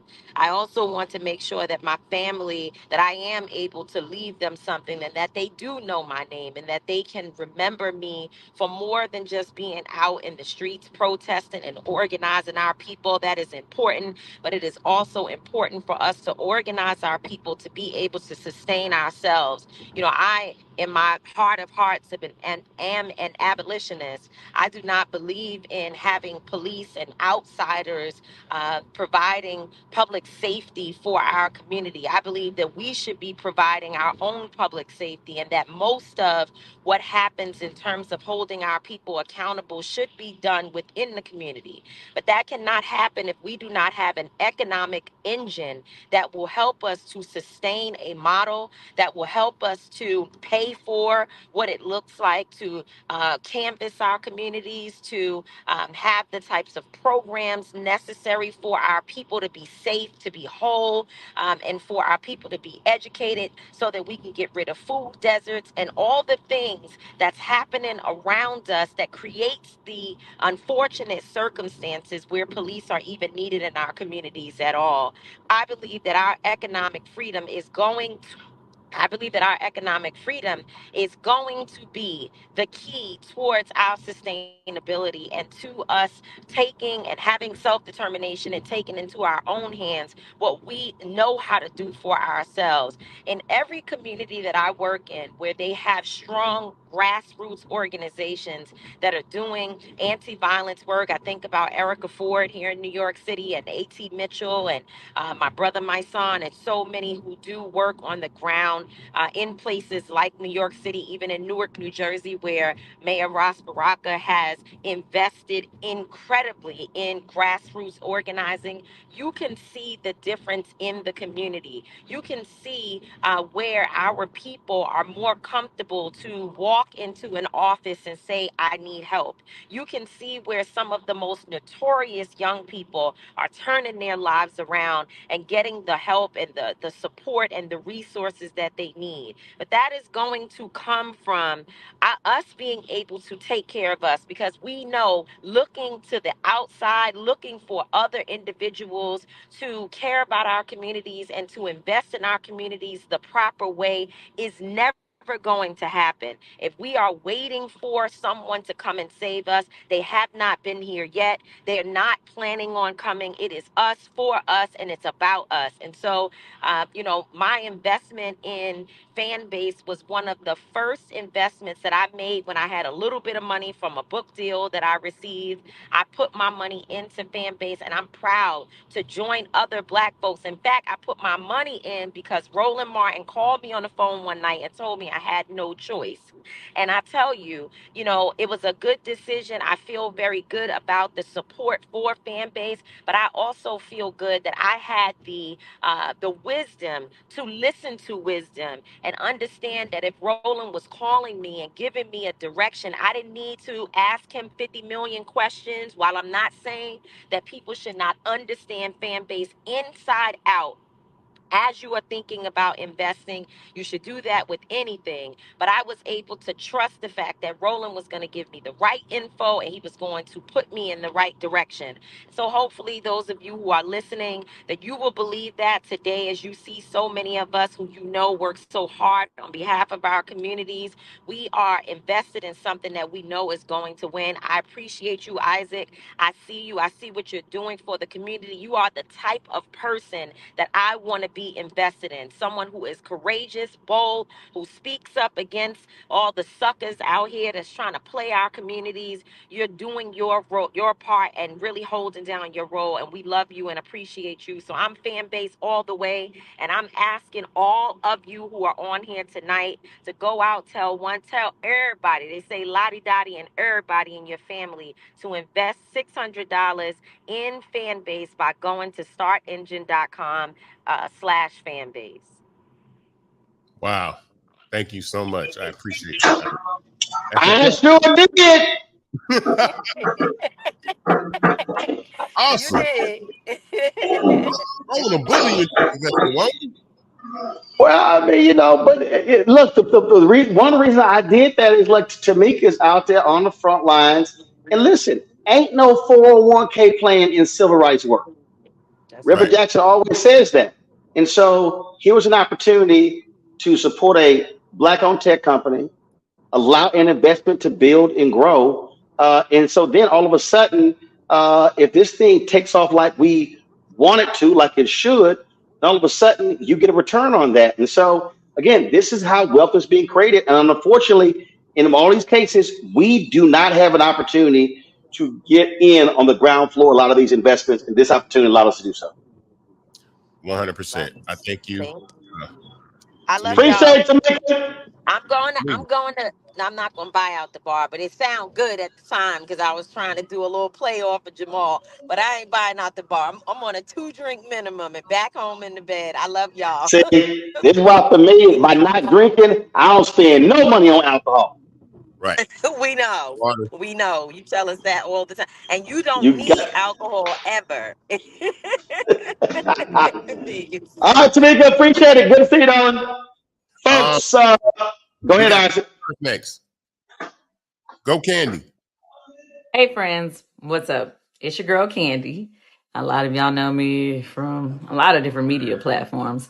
But most of y'all know I'm about my business. Let's just get straight to it. And with that being said, over the years, I made a lot of investments. I've invested into a lot of different things.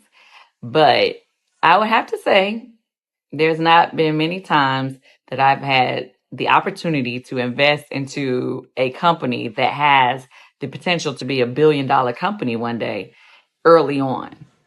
How many times have we heard people say stuff like, oh, if you would have invested in Apple back in, I don't know, back in the 90s or the 80s, you would have $100 million right now. I'm just making up numbers, okay? I'm just saying, but y'all know what I'm talking about.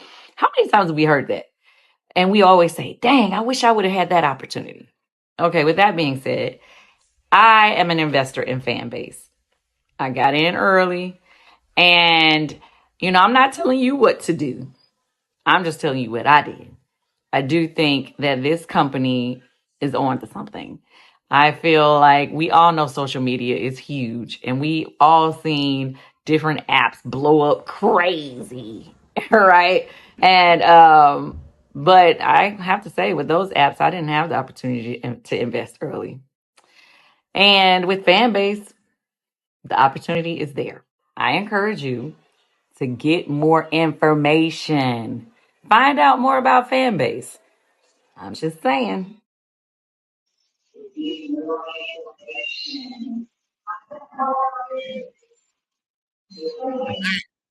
We got Kimberly Blackwell rolling. Kimberly Blackwell, what's happening? Hey, how y'all doing? What's good? I'm glad to be here. Just want to say thank you for having me, Isaac. I was an early Fanbase investor, came in 2021.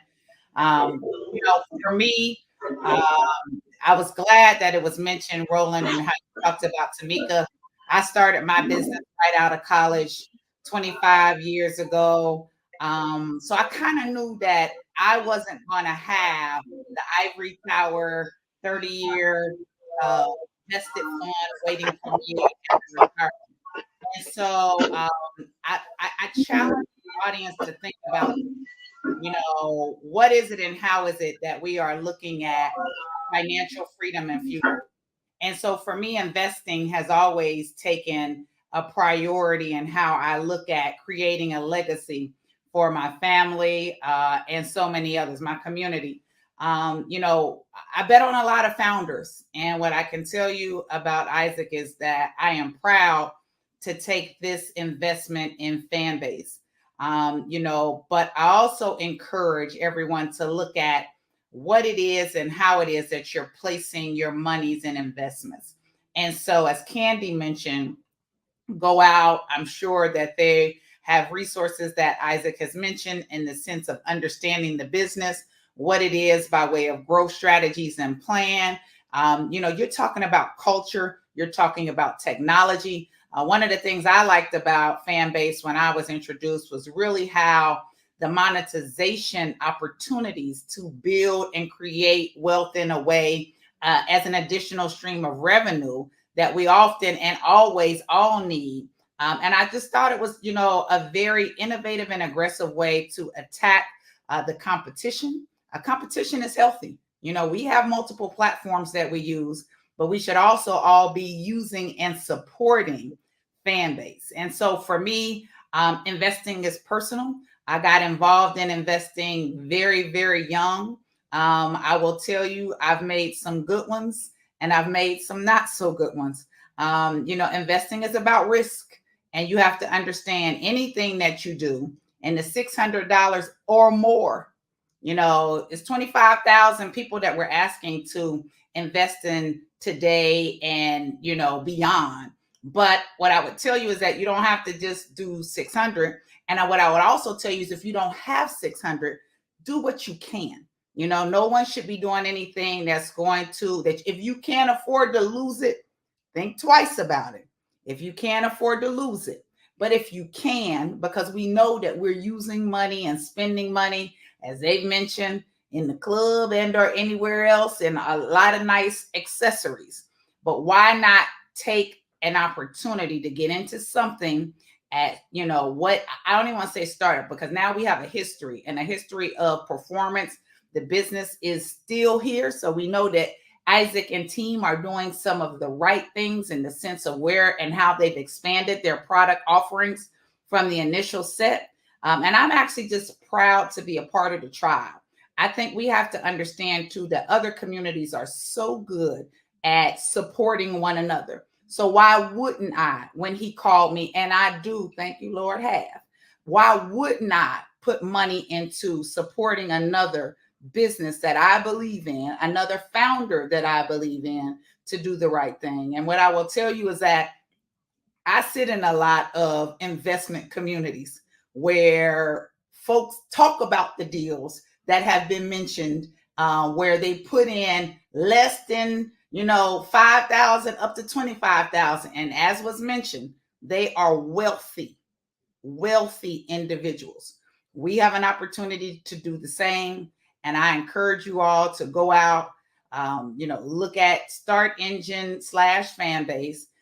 If you have questions, Isaac, I do encourage you, because if there are a lot of questions in there, we do need to make sure we're directing them to where they can have it and feel good about it and inform, because I know you've already done the work.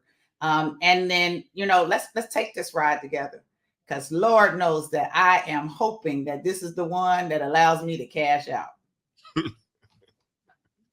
We gonna cash you out. You getting cashed out.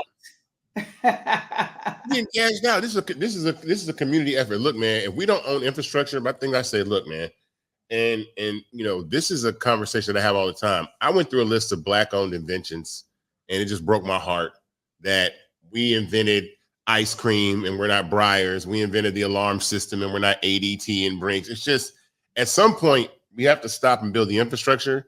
If we're not, we're just going to be assisting our culture through somebody else's infrastructure. And that infrastructure is going to be $1 billion trillion asset that creates generational wealth for a bunch of other people that are not us. And it's just, it's time to do that. And if we don't, we do ourselves a disservice. And really, capital is really what separates, you know, all of it. It's hard to get capital. Like equity crowdfunding is really what is the godsend for us to be able to do this. But it's the win is that we all own this company together. Everybody's a shareholder in Fanbase, and by using the platform, you continue to make it grow, and it makes it extremely possible to do that. So I tell everybody, man, listen, we created scratching in hip hop, and we don't own the turntable company. There you go. Again, I just want, that's what happens, and I need everybody to understand. While we have been on this live, this story just came across. OpenAI, okay, the company. Mm-hmm. They have raised $6.5 billion in their latest raise. Now, mind you, the entire U.S. venture capital market is $150 billion. They raised 6.5 billion. So the reason I'm saying that, folks, they raised 6.5 billion. That means that they value that company at $150 billion. $150 billion. Folks, I'm telling y'all, Black people, this is a fact. Hey, Roland, and I need to say this too, because I do believe in folks understanding what they're investing in, but I will also tell you the game. Because hold on. We're getting a lot of feedback with your mic. So Isaac, let's mute our mic, so hopefully that fixes the problem. Go ahead. The only thing I was going to add to that is that oftentimes I get calls on companies I know nothing about. But what the call is, hey, Kim, we have an opportunity, put you on the cap table. Here's what we need from you. Because of where it's coming from, whether it's OpenAI, whether it's NVIDIA, all of them, if you got in early, you just go for the ride. You just go for the ride. And that's what happens with OpenAI. And what you also know is that, again, through technology and what we know is happening with how folks are using generative AI and all sorts, that is the future. And here we go back to the main stage and common denominator of tech. Well, to that particular point there, Joteka Edie, many of us saw her last night on the Oprah Kamala Harris deal, Win with Black Women, started that 4 years ago. Joteka used to work for the NAACP. She leaves the NAACP, goes to Silicon Valley. That's right. Joteka got into all types of deals. And Bob Johnson always said this. He said, you have to be in the deal flow. In the deal flow. She got put into deals by virtue of the relationships that she actually built. That's how you build wealth. And again, so what this is opportunity. And let me say this to every Black person, or even non-Black people. Black people, we are America's tastemakers in everything: music, fashion, culture, you name it. When it comes to technology, the data shows it. Black people over-index in iPads and pads. We over-index. Black people, we were foregoing landlines. We were over-indexing on cell phones. We are early adopters of all social media platforms. Folks, Facebook, Twitter, Instagram, Vine. Our creativity drove the development of all these platforms. So what we're saying right here is, why in the hell are we going to keep making non-Black people, and listen, anybody can invest, whether you're Black or white, but the point is this here. Why are we going to keep making non-Black people rich as hell with our ingenuity, our culture, our dancing, our singing? How about we actually do that for ourselves? That's all I'm saying. Thank you, Kimberly. All right, let's go. Start engine / Fanbase. All right, next up we got Ryan Wilson. Ryan, where you at? What's up? What's up, man? How you doing? I'm doing excellent. How are you, man? I'm good. We're getting, I don't know what's going on. We're getting a lot of feedback. I'm not sure why that's the case. Keenan, I'm not quite sure, but just be aware of that. Go ahead. Yeah, you good? I'm good. I can hear you okay. All right, cool. That sound all right? Yeah, man. I mean, well, I first want to say to everybody out here watching that Fanbase would not exist without Ryan Wilson in the Gathering Spot. I say that all the time. He built a community, a membership community for Black people to come together.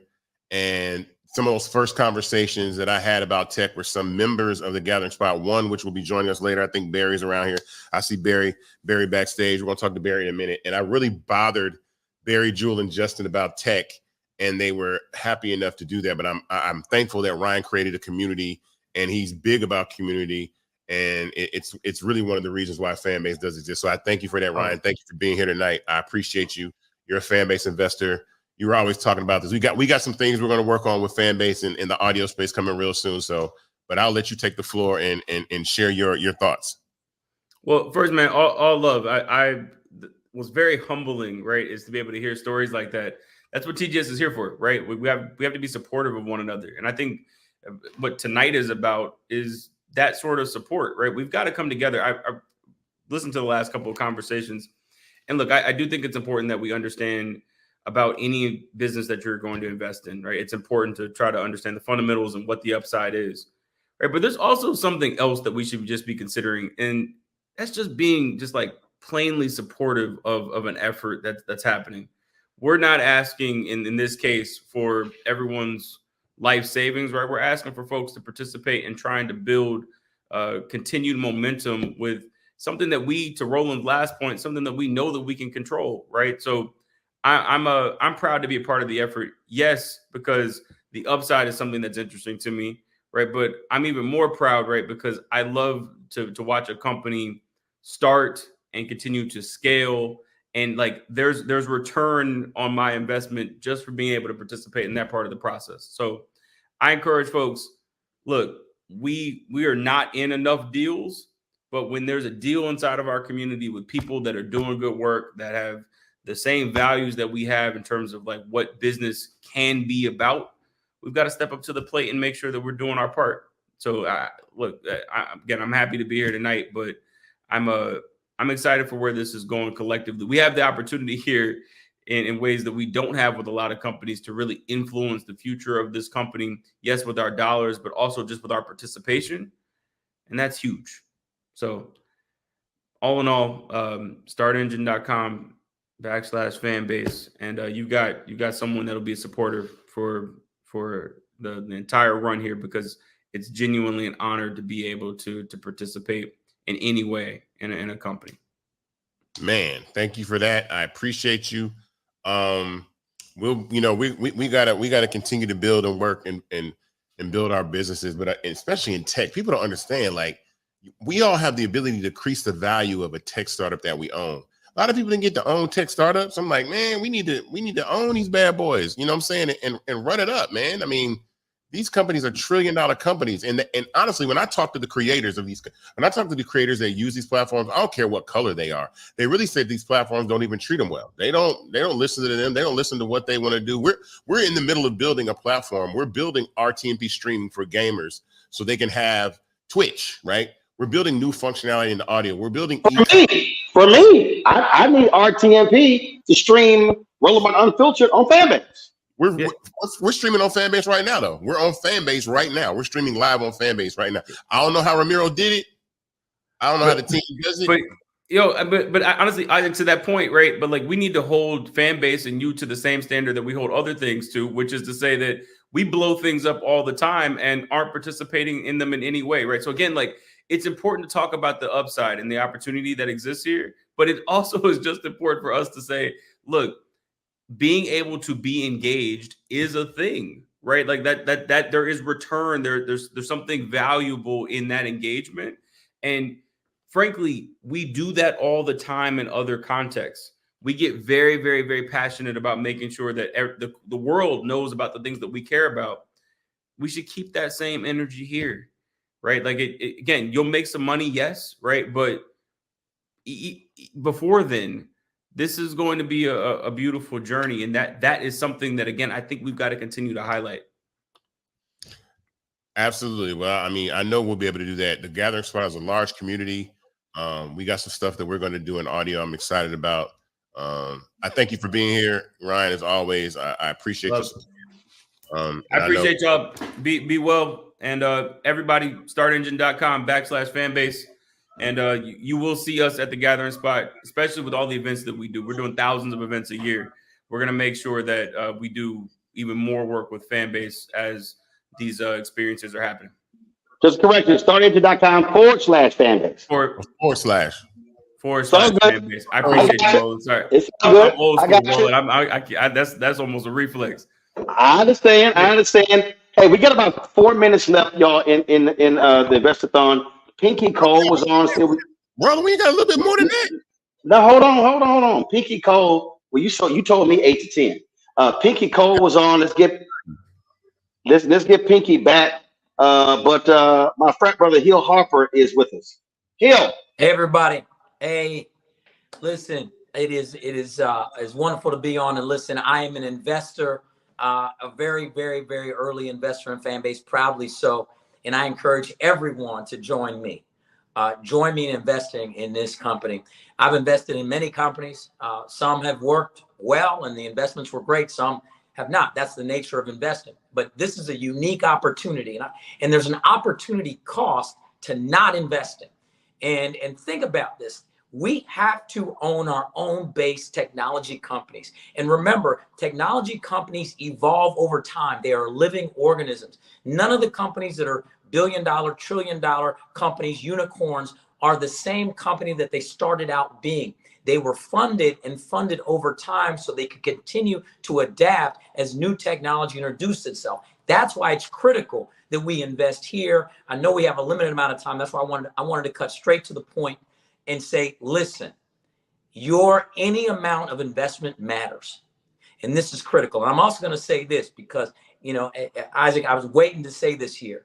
I am going to launch my Hill Harper Fanbase page, account, whatever we want to call it. I'm launching it as of this next week coming, so that not only will I be an investor behind the scenes, I'll be an active participant and hoping to draw actual people and eyeballs to the platform. And so that's how we support each other. Remember, Dr. King said, we're all tied together in a single garment of mutual destiny. We got to stop operating in silos in our community. We have to partner collectively. Ryan said it. Other people have said it. This is about collective participation, because when all people are collectively participating, it makes the tide rise for everybody. And that's critical. Too much in our community, we've learned to operate in silos. Get out of that mentality. The opposition operates collectively. They don't have to agree with you. They don't have to agree with each other. And I'll finish with this. In our community, it seems we got to agree. You disagree on one thing, you agree on 9. It's like, I can't work with that. Now, the opposition, they can disagree on 9 things, agree on 1. They storm the Capitol together. Come on, y'all. We got to support each other. Let's go. Absolutely. And in fact, Hill talked about the collective. If you go back and listen to or read Dr. King's final speech, April 3rd, 1968, Mason Temple, he said, Black people, individually, we are poor. He said, yet collectively, we represent one of the largest economies in the world. That's right. He said, in order for us to move, we have to move as a collective. So when Isaac talked about off the top, if 25,000 people contribute, invest $600, that raises to $15 million. Now, if you don't have $600, you do less. I am a living example of what happened when Black folks operate as a collective. We probably had about 31,000 people contribute to Roland Martin Unfiltered in the 6 years. They contribute more than $2.5 million. That's how we're still here. We've been able to build this network because there are people who say, Roland, I can't send 50. They said, I got 25. Your 25 is just as important. 10, 5. I had an elderly Black woman in the airport in Atlanta. She said, all I have is $1. And I said, baby, your dollar is just as important. We took a photo, I posted on social media. But that's what we're talking about here. But what we're talking about is creating. Here's what I'm tired of. And I was at CBCF last week. I'm tired of us having wealth creation conversations. We have to have wealth creation engines. You're not going to create wealth by attending panels about creating wealth. In fact, the only people who are actually making money off of that are the folks who you're paying a registration fee to. That's who's actually building wealth.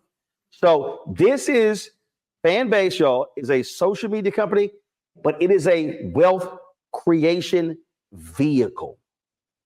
And that's how we have to think about it. So now if you're watching or listening, I want you to now say, okay, how many wealth creation vehicles do I have an opportunity to actually participate in? That's what this is. And again, it's a risk. There's no guarantee of anything. But here's what I do know. If you spend $600 on a jacket and you gain weight, your ass may not be able to wear that $600 jacket. And so it's going to sit in your closet or you're going to give it away. I'm just being straight up. Right. I got some stuff in my closet I can't fit. So if I want to wear that stuff, my ass gonna lose some. Send it to me. My ass gonna lose some weight. Well, I'm taller than you, so that's not gonna work. So that ain't gonna work. Don't get on here. Hey, don't get on here and lie, Roland. Come on. Hill. Oh my God. Don't make me post a photo on Fanbase, Hill. Don't make me do it, Hill. Post a photo. I don't want to hurt your frat. We try more people there. All I'm saying, folks, is this is a wealth creation vehicle. And I'm telling you, Isaac knows this. Hill knows this. I know this. White boys and white women all across the country, they are in deals like this in order for them to be able to invest small amounts of money, have a big payoff in 3, 5, 8, 10 years, and they can sit back and chill. They can sit back and chill, and they ain't going to a 9 to 5. So that's all we're trying to say here, why your participation is important. So Hill, Harper, we appreciate you joining us, man. Thank you so very much. Love you both. Keep up the good work. Love you, frat. So folks, here's the deal. I'm about to jump off. I got to go pack. I have to fly to Atlanta tomorrow. I'm being inducted to the National Black Radio Hall of Fame. So I got to pack. Congratulations. I got an early morning flight. I appreciate it. Got an early morning flight. So I'm going to leave you with this. And y'all, this is very basic. Go to startengine.com/fanbase. The information is there for you to read. Everything is there. All the information is there. And I'm telling you, y'all, I want you to understand, I get technology. I'm 55 years old. I'm 56 in November. I think I am. Yeah, I'm 56. My brother's 57. I'm 56 on November 14th. He's 57 on November 13th. Okay. I'm on Facebook, Twitter, I don't call it X, Tumblr, Instagram, Fanbase, LinkedIn, TikTok, Snapchat, Threads, Spoutable, Spill. That's 11 social media platforms. Of the 11 social media platforms that I am on, I do not own any equity in 10 of them. Let me say it again. Facebook, Twitter, LinkedIn, Instagram, TikTok, Snapchat, Tumblr, Threads, Spill, Spoutable. Those are the 10. The 11th is Fanbase. Those are the 11 social platforms. And I might be missing some. I'm on Flickr, 12. Got photos over there. I only have equity in one, which means out of all the social media platforms, somebody said too many platforms. No, it's not. Flex about throwing YouTube, 13. Out of the 13 platforms, the only one that I have equity in is Fanbase. Because Isaac has taken advantage of the crowdfund regulation that was signed into law under President Barack Obama that allows regular, ordinary people and not institutional investors to be able to get in. So Black people, when you make the investment, it's not a question of just, man, I'm gonna cash out in a year.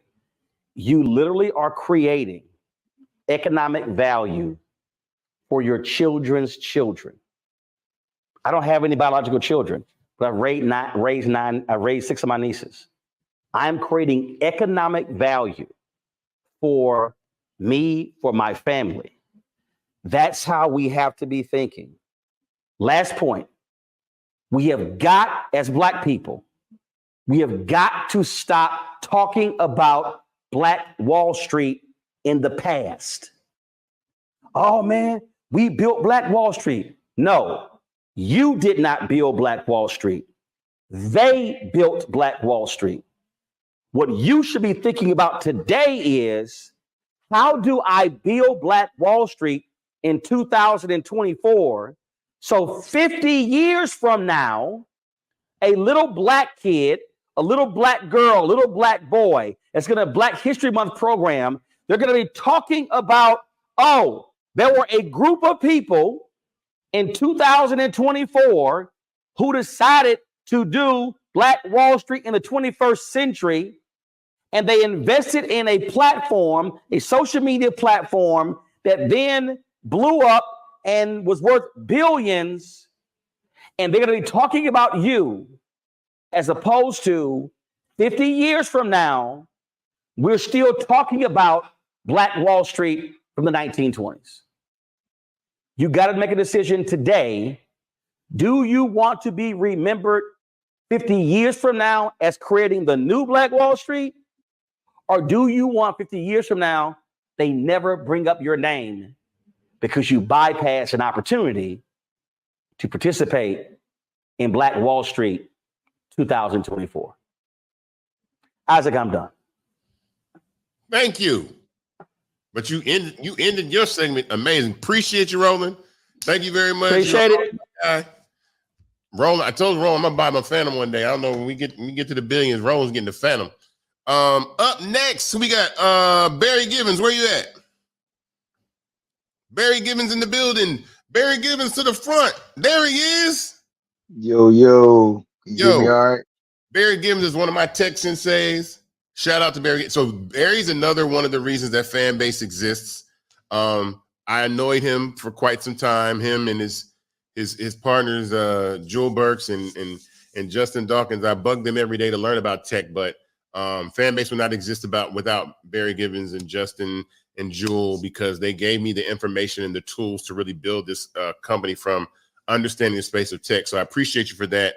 I know you have your perspectives. You are out in this world. You are a You are a VC basically. Like you out there giving money to the No, not basically. That's kind of what I do for a living. So yeah.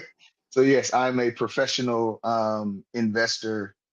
So I run Collab Capital. Very relevant to this conversation because Collab Capital will, by the end of this year, we'll have a little over 125, $130 million under management.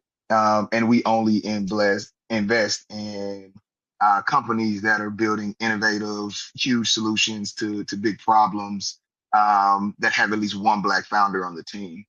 I'm going to get into why that's really, really important. But we've heard a lot from a lot of different people, and I just want to echo the importance of community, the importance of us just investing, not just in Fanbase, but you definitely should invest in Fanbase, but just investing in general and building generational wealth. I want to approach this a little bit from an education perspective and kind of how I approach. As posting on social media, you can just take your creative, select the audiences that I'm you getting want. some feedback. Okay, there we go. I want to approach this of how to make investments, right? So when I'm making investments, the first thing I'm looking at is the team. And Isaac and Ramiro have been killing it from the day that Isaac started this, from the time he brought Ramiro on the team. They've just been releasing product, releasing features. There's no doubt that they are building a good foundation to a company. And so typically as an investor, that's the first place that I'm going to start, is looking at the team and making that decision and checking that box. The second thing is the market. I'm not going to go deep into social media. Everybody uses it. It's for everybody, not just Black people. We want to bring everybody over to Fanbase.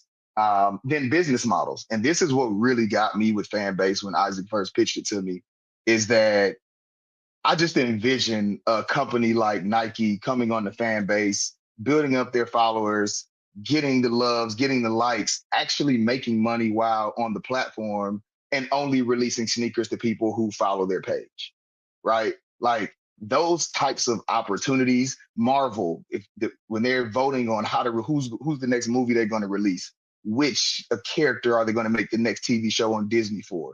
You can do all that type of stuff on Fanbase while they're producing revenue. And while they're producing revenue, Fanbase is producing revenue. While Fanbase is producing revenue, me as an investor, I'm making money. So from a business model perspective, I just loved what the team was building, thought it had a lot of legs to it. And so that's why I continued to push Isaac and work with Isaac to make sure that this became a reality. But the most important thing that I typically look for in an investment is, how can I help that investment grow? And this is the truly special part about Fanbase. We all can literally help build our own wealth, right? We can help bring people to the platform, post content on the platform. We can do all of these things. If you are a creator and you're not on Fanbase, you're literally doing yourself a disservice. You can invest in a platform that you can then pull your content into, create new content, build up your following, make a living off of that following. And while you're making your day-to-day living off of that following, you own stock in a company that your wealth is being created on the back end. And so that's kind of my spiel on, just from a professional investor perspective, how I look at companies. But here's what I want to say, Isaac. And I don't think anyone has said this before, because I think it's kind of it's a thing in our community where sometimes we really struggle with helping other Black people win. And I'll get back to why I do what I do for a living. My entire success right now, what I do, is built off of making other Black people rich. As an investor, if I go make someone a billionaire through the work that I do every day, I'm going to make some money, but they're going to be billionaires, right? Like, they are the founders of the company. And that's what I love about Fanbase, right? And we're looking at ourselves creating billionaires like Elon Musk. Excuse me if anybody has the truck, but it's ugly. And we're still going out and spending hundreds of thousands of dollars while this dude is openly on his platform doing all the racist things and giving tens of millions of dollars to people that we may or may not support. I do not, but I don't know what everybody's affiliations are. That's what wealth brings. And so we have to make sure that we get out of our own way and help make the right people wealthy. And so through this, hopefully we make Isaac extremely wealthy. Like, I want Isaac to be sitting on billions and billions and billions of dollars, and I'll be happy with a couple million, right? And we have to change our mentality as Black people to be okay with other Black people winning more than we're winning on the same play, right? And so that's why I love what I do every day. That's why I love being an investor in Fanbase. And that's why I hope that you all invest in Fanbase. If it's something that's too risky for you, if it's something that you can't do financially, I always tell people, don't stress yourself out over an investment if it's going to mess you up at home. Like, don't do that, but you can invest in other ways. You can share the platform. You can get on the platform. But in all seriousness, it's $600. It's $600 minimum, right? If you can do more, do more. But let's all make Isaac really, really, really rich, so that when we do have the next election, when we do have the next thing, the next scholarship that we need for Black kids coming out of Southwest Atlanta, the next tech fund that is looking for investors so that I can invest in Black people. I need investors. I would love to make Isaac rich so that he can actually invest in my fund, right? This is how money works. And we have to make sure we have more uber rich Black people that have the same values that we do, that believe in the same things we do. So it makes conversations like this easier. And I'll stop there. I know we're already late on time, but love what you're doing, Isaac. I want you to continue. I know that the path gets hard as a founder sometimes, but yeah, just kudos to you, kudos to the team. And as you know, I'm always here to support, always here to show love. And so whatever you need, I got your back. But peace. My God, thank you. I got a word for that. You know, I got a word that I call, well, you know, that word I call, what word I use that we need. I was trying to be, you know what? Just in case you want to post this later, I didn't want to go that far.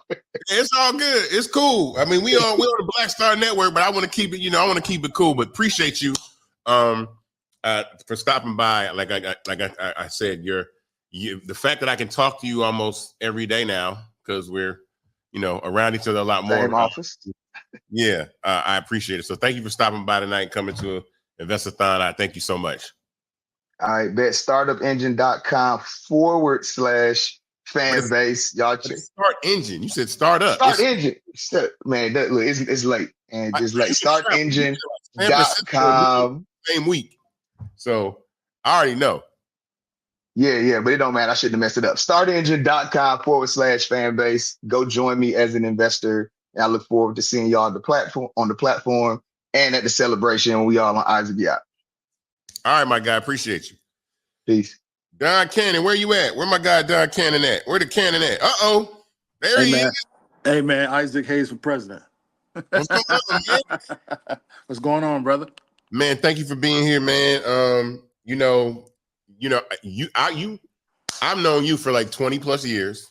Yes, sir. You know, we've grown in different ways in our businesses, and I love where you are with what you're doing with Generation Now. For people that don't know Don Cannon, you better know Don Cannon. He is responsible for some of hip hop's greatest hits, and also the co-founder and owner of Generation Now, a record label that has signed phenomenal talent, multi-platinum talent like Lil Uzi Vert and Jack Harlow. Yes, sir. They continue to build that. They are some of the best marketers I've ever seen. The content is incredible. It's amazing. Appreciate that. Glad to have you here. But, you know, we've been on this journey. So I want you to talk about Fanbase, your experience, investing, using, all that kind of stuff. But I'm glad to have you here, man. I appreciate it, bro. Glad to be here. You know, I want to start off, you know, being real. And the first thing that I have to say is we all want each other to become the most powerful human beings we can in a positive way in the community.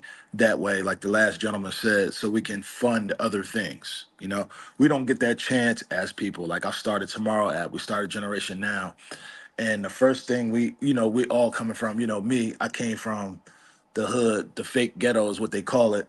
But the hood to where I cannot get people to believe in us around us. And we need to start that by creating these platforms that'll help us get to the next level and build this talking points from me and you and get into there. So, the same thing I feel with Start Engine is so great to have something like that where our people can invest small amounts of money. There's so many things on there that you can get into, all tech companies, there's products. I know one of the girls we went to school with, she has a beer and she's trying to start that up. So I think that platform and other platforms help us get to those points where we can give that money away. I buy Jordans maybe once a month. I buy shoes once a month. It feels good to be able to look at things and to, invest in things that will help me, like the guy said, 3, 5, 8, 10 years later, and give back to the community as well. So I see where we can run parallel as founders of companies and be those people that bring the community together to learn how to invest, build wealth, and do it for our families, friends, and those neighboring around us. I don't know where you went. I know you're a busy guy, so I don't want to hold you. You took quick time out to stop through, but you got to come by the office too, and we got to work on some other stuff together. I know. I heard you move right around the corner. You move right around the corner. We about to make Tech Village over there now, since they want to move around. Look, I'm already working my magic. I'm already pulling. Look, that's the thing. I'm already doing with this position over here. I'm already pulling other Black startups in this building right now. This building is getting browner and browner every day. Like Barry, who was just on Barry, me and Barry are in the same building now. So I see Barry almost. Yeah, I heard him say that. Yeah. So I keep hearing it's moving too. I keep hearing people going to Austin, people going to Miami, people still going to Frisco. Yeah. When it's dying down. Why not come to Atlanta and be a part of that? Man, I started rubbing my hands together because I was like, "Ooh, we got it, we got it." We're a block away, so it's still Tech Village for sure. All right, man. I appreciate. Make sure you invest, man. I put some money into this guy. I want to see this guy successful, man. He's always been a stand-up guy. You win. This is look. That's all I'm saying. Startups. This ain't. See, the thing about tech startups, I say all the time, is these companies don't get to $30 million and 40 million, and then everybody, you put your money in. These companies get to billions and billions of dollars. These are 100x, 1000x, 2500x returns on investment. So that's why I tell people yo, you tripping. Yeah, and it's me. I'm a little different. I love the passion and I love projects and things, but I actually invest in the executors, and you're an executor. So I feel like you could take that brand to the next level, and you can do multiple brands to the next level. So that's where I focus really as an investor. And we don't speak to that as much. A lot of people are like, well, I don't want to, get into coffee because I'm not, I don't drink coffee. I don't do these things, but I believe in the executor. And a lot of the things I invested in were people that I know can execute. The same thing with me. If you're coming to me and say, hey, he has a new artist and I do something where I'm raising money for it, I'm going to execute it the proper way. So those are the things that I look for as myself as an investor. But just make sure you take advantage of it. It's there. It's in front of your face. Start Engine /Fanbase. I love that platform. I love the scale. You can go there and get all the information you can from the app. I've seen a couple people in the comments talking about, well, if you raise the 17 million, what are you going to do with it? What is it for? These are questions that need to be asked, for certain people. But all the information is there. Isaac is a good talk box. He'll give you everything from top to bottom, everything you need. And I love what he's doing. The executor, Isaac Hayes III for president, future president, and go to Fanbase on Start Engine /Fanbase, and just throw some money in it, man. It'll turn into something. I promise you. Thank you, my guy. Appreciate you. Always. All right, my man. Yep. Up next, we got one half of Civic Cipher.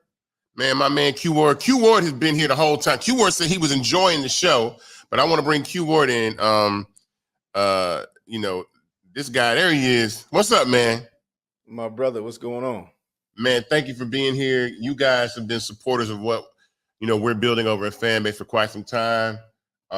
Always represent anytime you guys look, you need me to y'all put me in the magazine. I was like, yo, y'all gave me some. I was in hip hop, and I was in Hip Hop Weekly. Like, what's up? Like, you guys, that kind of support is invaluable, though, man. I think it's invaluable support. I appreciate you for doing that. All these people that are on this call, I'll say this in this Invest-A-Thon. I want to express to anybody out here that's watching right now, nobody's being paid to be on here. Nobody's being paid to be here. These are people that care about what we're doing. These are people that believe in it. And it's also, there's relationships that I've been able to have 5, 10, 15, 20 years and call on these types of people because number one, I do believe in doing good business. I do believe in being transparent. I do believe in doing something for the Black community and make sure that we have an opportunity to invest. I mean, this is being streamed now on 3 YouTube channels and will be available after the stream for people to play. And that's when this thing's really going to get played, is after it's over, people going to start watching this and really, cutting it up and chopping it up and doing all this stuff with it. So I'm excited to have you here. But, I want you to tell everybody about your journey with Fanbase and why you believe in what we're doing. Well, the biggest thing is you created an economy where we don't have to be passive investors.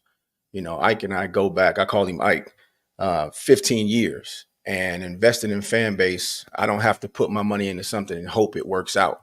As a community, all of us investing into Fanbase, we can make our return happen. We can make it the biggest social media platform out there, like our brothers said before, by simply participating on the platform. So when there's an economy where creators can invest, bring all of the things that we do to make Instagram popping, to make Twitter popping, to make YouTube popping, we are the engine, but the infrastructure reaps the benefit. We have now, or Ike has now created a platform where we can bring our content, bring our creativity, and bring our creations, and then explode the platform, and all of us get to participate in that explosion. So I'm looking forward to celebrating that exit. I'm going to be in Atlanta with you. I'm going to be in the Phantom with you, or the Cullinan, whatever you say we riding in that night, and doing all that I can to really impact anything that you're doing, because I believe in you as a person. But this idea is brilliant. The first time you told me about it, I couldn't invest yet, and I was anxious. So I've participated in every round, every raise, and I'm continue to do the same and try to tell everybody I know to join me on that mission. Man, well, thank you. I mean, listen, I appreciate you and Ramses. You guys y'all some smart dudes, man. Y'all some real chill. Y'all fat. Y'all ain't got the magazine and a lot of stuff. But I mean, media. But here's the thing about it too. Also, you guys being in media, I think that what's important about that is people don't understand that Fanbase is disruptive. Fanbase puts the power of media in the hands of every single person. Newsflash, as soon as they put video into social media, we all became television networks, right? We all became television networks that can distribute content amongst ourselves. So even you guys have the ability, like, I want a hip hop. I think I need a Hip Hop Weekly Fanbase page, because like, it's a way to take that media and even take it into a audio visual space or audio space, or even build more. And that's the things that we'll be able to do. So when I thought of the media space, I'm thinking like, man, there's so many opportunities for people, because social media is just little pieces of television now. It's just, we scroll we channel surfing all day long to see who got baby oil on them, who getting locked up. But they're running ads in between all of that, just like they do on TV. But you own your own network, and so you got to monetize your network, and they're not giving you any of that ad revenue, hardly any. So you might as well start your own Netflix, being yourself, and get people to at least tip you for the content that you make. So we got some great things coming up, Isaac. We just did a new partnership with iHeart. They're about to more than double our footprint. You spoke about Hip Hop Weekly. We're relaunching Hip Hop Weekly either last quarter or first quarter of next year. And we're going to use Fanbase as our launching point for all of the new programming we got. So we're producing new podcasts, relaunching the magazine, and again, doubling the footprint for Civic Cipher in a new partnership with iHeart. Fanbase will be our home base for everything that we're doing in the creative space, exclusive behind the scenes, all of our video. Like, we haven't even done anything with video yet. All of our stuff is audio. So we are going to try to help explode this platform. We're coming to spend some time with you in Atlanta, spend some time in the office, brainstorm, and come up with ways to make this a massive endeavor for everybody involved. Well, thank you, man. I appreciate you for being here. This is masterfully important. I appreciate you guys' support. And just let me know whenever you're in the city, pull up. You've been to the office. You got to come to the new office. And people, and let me say something about the new office, because I want to express to people. Our lease was up at our old office, but I wanted to say that when I saw this community here, this is a community environment where I met a wonderful woman by the name of Natasha Parker, who built this entire office. And it's basically like a collaborative space. So just being in here, I built so many more relationships just by being in here. We were off silo, we were in the cut, and that's not really what social media is about. Social media is about being social. So you have to be seen. So we are, we have a partnership with Georgia Tech. We have HBCU partnerships. And so we're stepping out. For 2025, we are going to be a lot more visible. So I can't wait to have you at the office. I can't wait to get back to Atlanta. Ramses is looking for a house down there as we speak, so we might end up being neighbors, bro. Hey, Ramses, we took Ramses to Atlanta. He's strung out now. He's ready to make a move. Well, I mean, it's way different in Arizona. Let me tell you that. So yes, sir. All right, my guy. Appreciate you being here. Thank you, man, for your patience and hanging in there. Hey, man, I asked if I could come in early because I wanted to be more than just a passive participant. I'm proud of you, brother. I love you, man. And for always, anything we can do, you got it. Man, thank you very much. Appreciate you. Yes, sir. All right, my guy. Benaja Pool, where you at?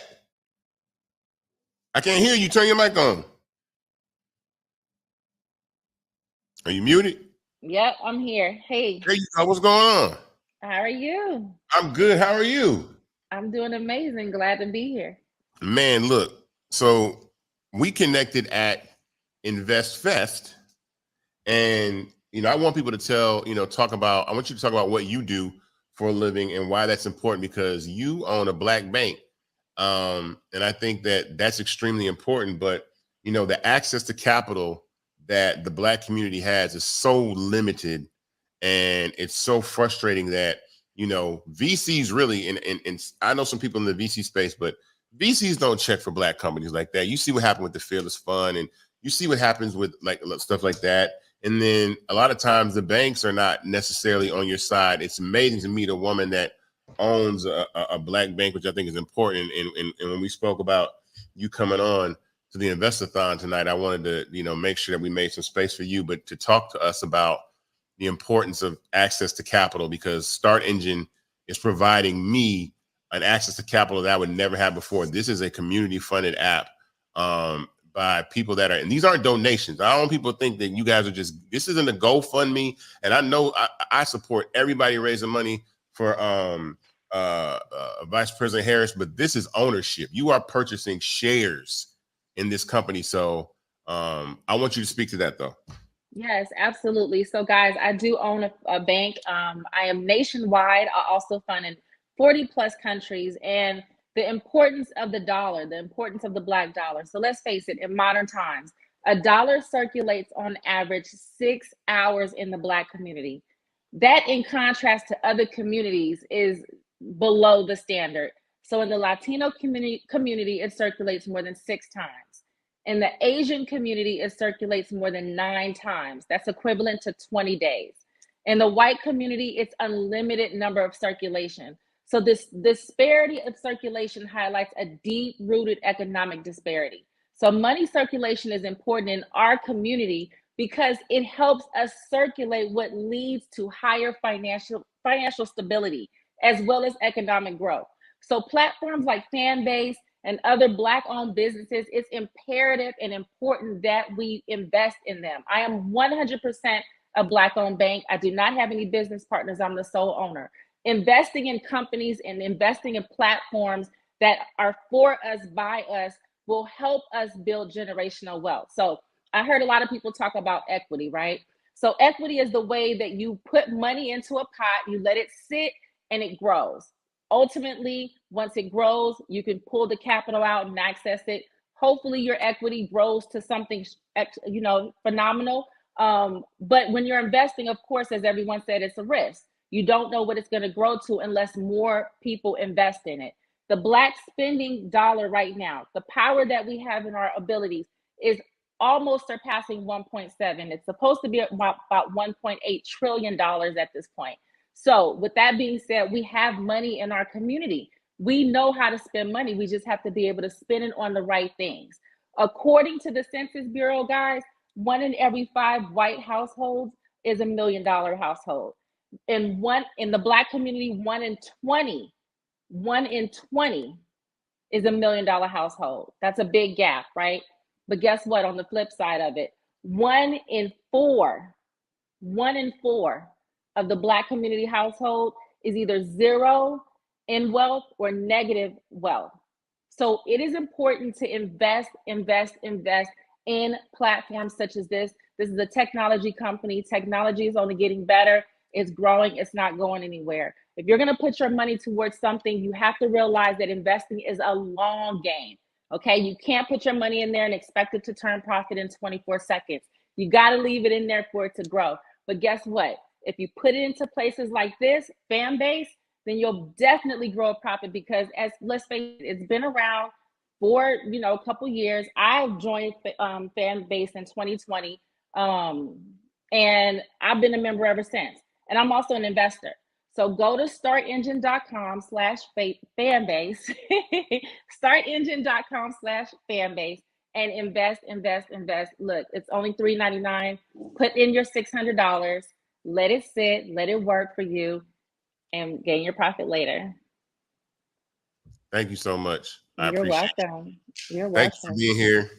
I'm so gracious for you to be here in your your wealth of knowledge and what you're doing, and glad to have you as an investor in Fanbase, and we'll continue to build. Look, I might be knocking on the look. Y'all, banks got money. We're gonna have to have that talk too. So absolutely. And look, you guys, if you guys have businesses, or homes that you own, don't be afraid to pull equity out of there if you want to, invest in other things. That you're sitting on the golden ticket after the big economic boom in 2020. COVID, we're all sitting on equity if you purchased a home during that time. So don't be afraid to tap into a little of your equity, pull out some capital, and invest in some of these businesses so you can turn profit. Wow. Thank you. You're welcome. You so much. All right, we are back at the Invest-A-Thon, Fanbase Invest-A-Thon. All right, I'm about to pull in the big dog right now. I had an opportunity to speak at the 100 Black Men of America conference in Atlanta over the summer. And I saw Mr. Milton Jones speak. I got an opportunity. I got connected with him, and I want to bring in the chairman of the 100 Black Men of America, Mr. Milton Jones. Milton Jones. How you doing, brother? How are you doing, man? I'm doing great.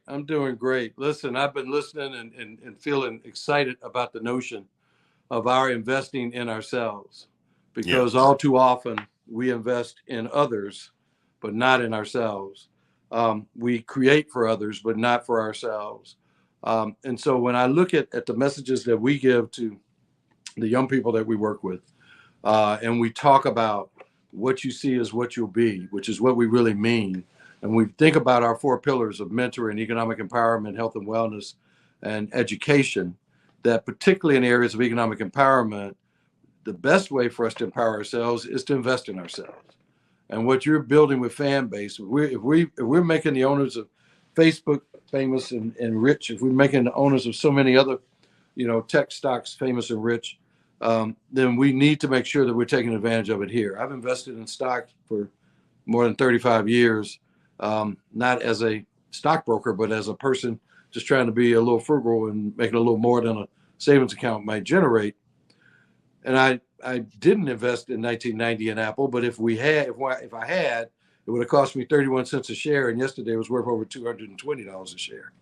31 cents, 220. That's how it works if you wait and hold long enough in a well-run company. Sometimes stock goes down, sometimes, but many times it goes up. And frankly, with the kind of content that you're talking about producing here and the strength of the platform you're building, it really, I think, looks like a great, opportunity for us to take a look at and help others see.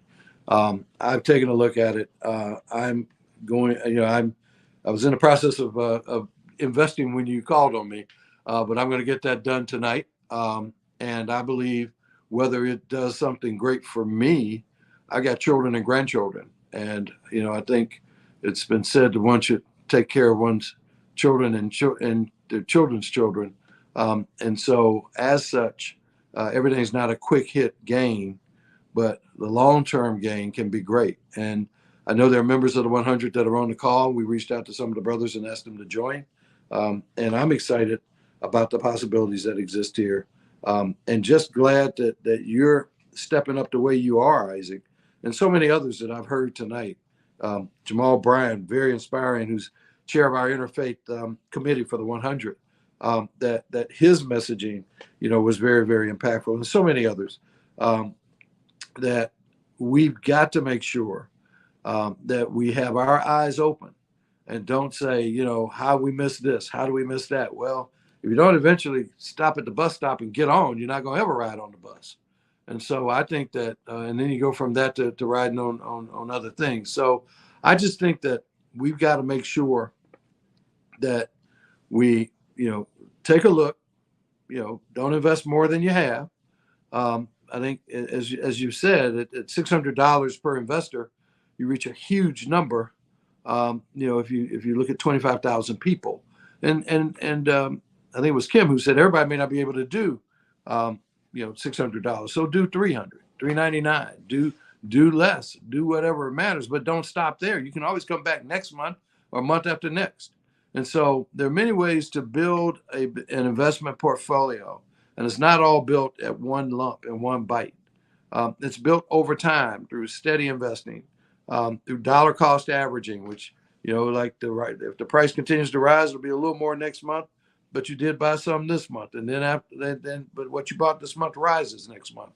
And so if you look at that kind of approach and you're patient, then, and there'll be questions about that when you go to enroll. Are you looking for overnight success, or are you looking for the long term, a 7-year plus kind of range? So those are questions you got to ask yourself. But I think when you do, you'll find that what Isaac and this group is doing is going to make a huge difference, not just in the short run, but in the long run, and for our people to have a platform that is run by our people. So Isaac, again, thank you for what you're doing, and thanks for what you did at our conference. It was great to have you there. And we look forward to having you again. Man, thank you. I appreciate you. I know you're going to be an investor. We talked about that. How many members does 100 Black in America have? 5,000. Look at that. That's a quarter of what we need. all 5,000 to invest 600. We in there. Well, we're gonna get the links spread around. So. Okay, for sure. Well, thank you for stopping by. I appreciate you, man. Thank you. Back soon. All right, my guy. See ya. Man, that's awesome. Milton Jones. We'll be right back with Fanbase Invest-A-Thon in just a moment. What's up, y'all? Look, Fanbase is more than a platform. It's a movement to empower creators, offering a unique opportunity for everyday people to invest in Black-owned tech, infrastructure, and help shape the future of social media. Investing in technology is essential for creating long-term wealth and influence in the digital age. The Black community must not only consume tech, we must own it. Discover how equity crowdfunding can serve as a powerful tool for funding Black businesses, allowing entrepreneurs to raise capital directly through their community through the Jobs Act.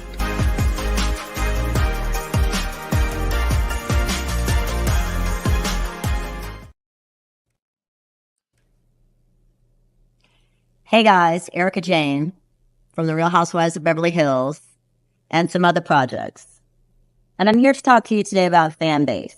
And you're probably thinking like, why is she here? Well, I remember when my friend Isaac Hayes called me a few years ago and he's like, Erica, I'm starting this new tech company, this great new app, get in on the ground floor. This is your chance to get in on the ground floor. Fanbase. This is the chance for you to own a piece of tech. And you know, that's where all the money's made, early. So my advice to you, check out Fanbase. And Ike, I'm really proud of you. Awesome sauce. So I wanted to talk about actually the Jobs Act is something that we talked about specifically. I want to go right into that. People kind of don't know what the Jobs Act is. So equity crowdfunding came from this law passed by Barack Obama and Joe Biden in 2012 that made it possible for anybody to invest in an early stage company. Before this, all the people that invested in Apple, Google, Microsoft, Instagram, Facebook, Snapchat, Twitter were already rich people. So we never got the phone calls. We never got the phone calls to do that. So the Jobs Act and equity crowdfunding has offered the opportunity for us to be able to take our dollars and put them inside small businesses or startups that we've never had an opportunity to do so for, which is why in the space of tech, that's incredibly powerful, because in social media, we are the ones that have the power to increase the value of the app by using and owning it. So when you get 10 or 15 of your friends using the app and then investing in the app, do that. So here's a video that I want you guys to see about the Jobs Act, and then I'll be right back with Charlamagne and we'll close this out. Back in 2012, in an effort to create jobs, Congress passed an important bill. Officially, it was called the House of Representatives Bill, H.R. 3606, but nowadays it's known as the Jobs Act. Simply put, the Jobs Act makes it easier for promising new businesses to raise capital from investors like you. Once these businesses have capital, they can start hiring. Now, this is a pretty historic change. You see, for the past 83 years, since 1933 to be exact, only wealthy investors were allowed to invest in these private business ventures. These wealthy investors are known as accredited investors. An accredited investor has a net worth of at least $1 million or earns at least $200,000 per year. But the Jobs Act will allow all investors to invest in early stage startup companies, regardless of their income or their net worth. As the Wall Street Journal wrote, if all goes well, small companies can raise cash relatively cheaply, while investors get a stake in an innovative business with limited downside risk.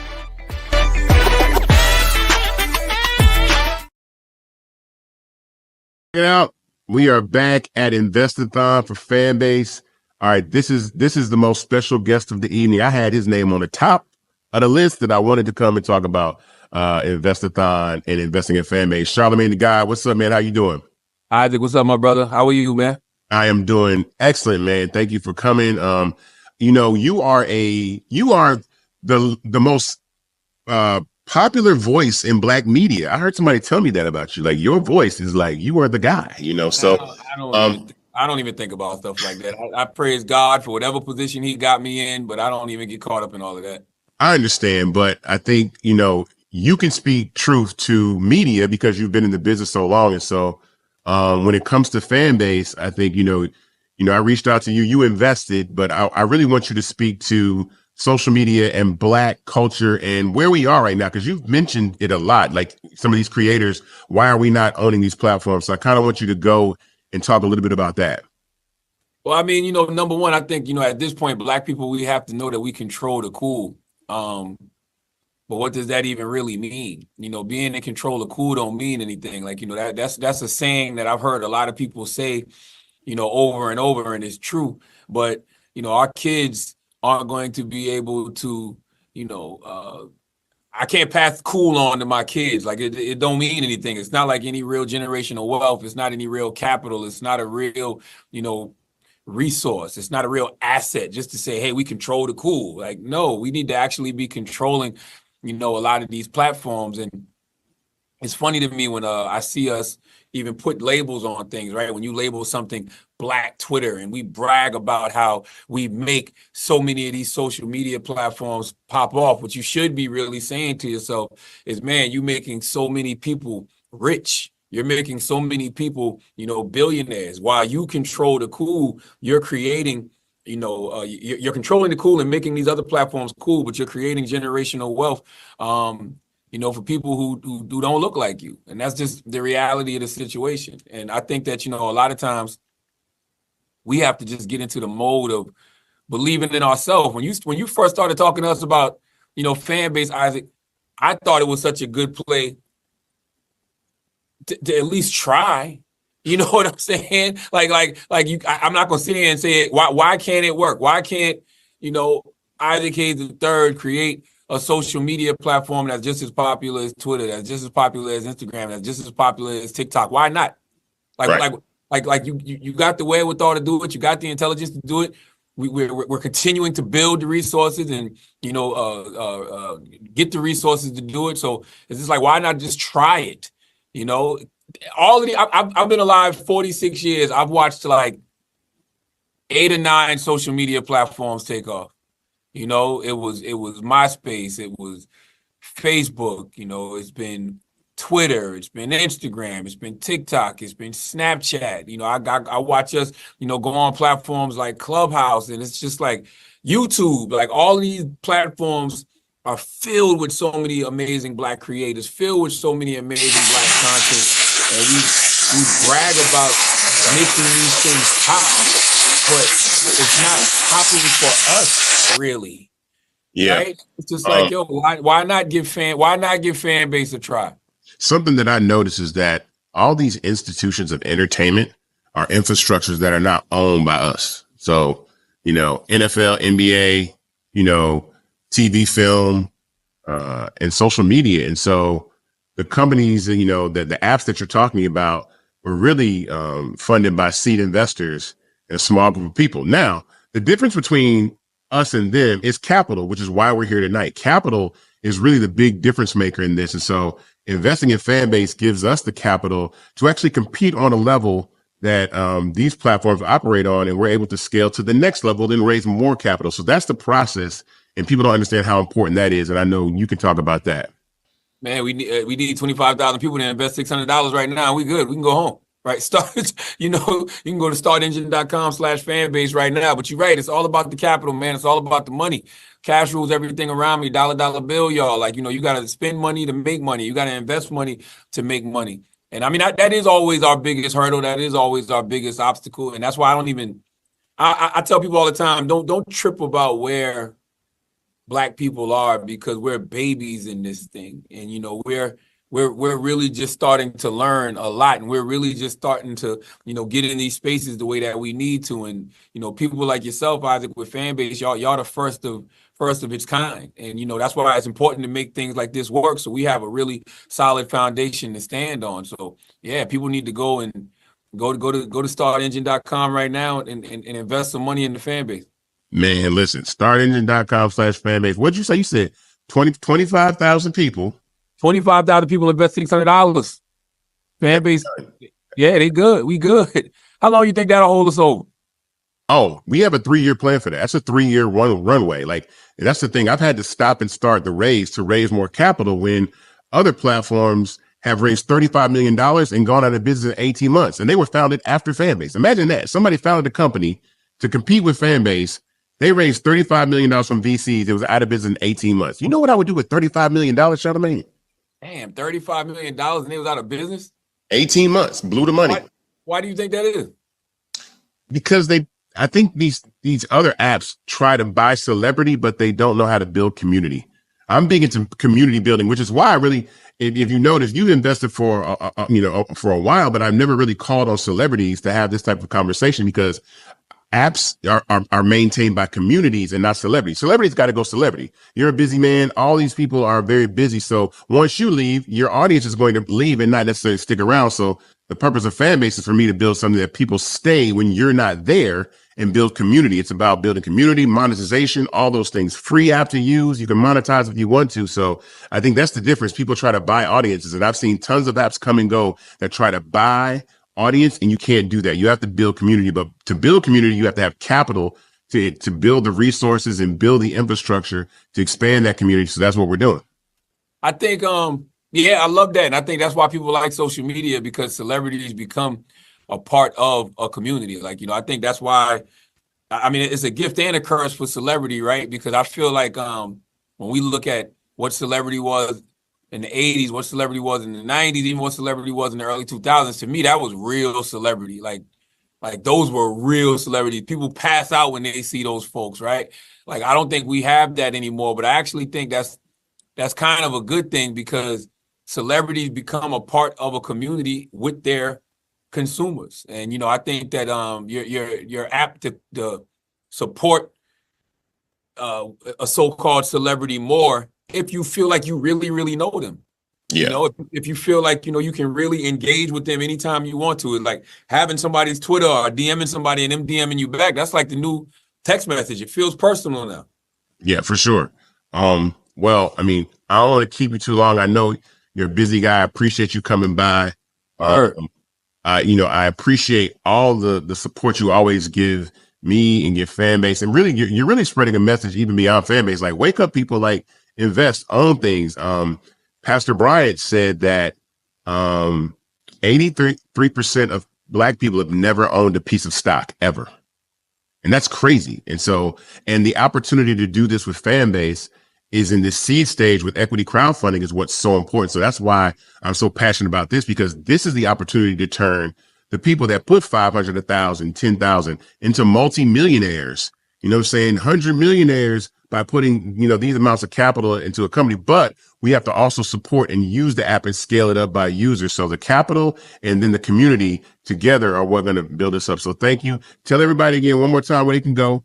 Startengine.com/fanbase, man. Go invest some money into our future, into our community. Thank you, sir, my guy. I appreciate you very much. Brother. Thank you. All right. All right, my guy. Man, what can I say? Charlamagne Tha God. I appreciate you. So it's been like 3 hours. We're right at the end. The Invest-A-Thon was supposed to be 2, but we went 3. We had so many people wanting to come in and pull up, and I appreciate everybody, man. Shout out to I want to shout out the entire Fanbase team, man. Ramiro, Ebony, Maddie, Noah, Andy, Keita, who else? John, Miku, Santi, who else? Valeria. It's so many people. I mean, this is a huge undertaking and the honor of my life to be able to build a tech startup. As I said, and I talked to with Dr. Herring earlier today, Fanbase is committed to creating a pipeline of employment for HBCU students in our conversation that we had at the beginning of the Invest-A-Thon, and also taking a portion of our revenue and doing the Fanbase Propel scholarship to provide access to students. So this has been a great night. I think, you know, we've raised, I know, a couple $100,000 just here tonight. And so it's been incredible.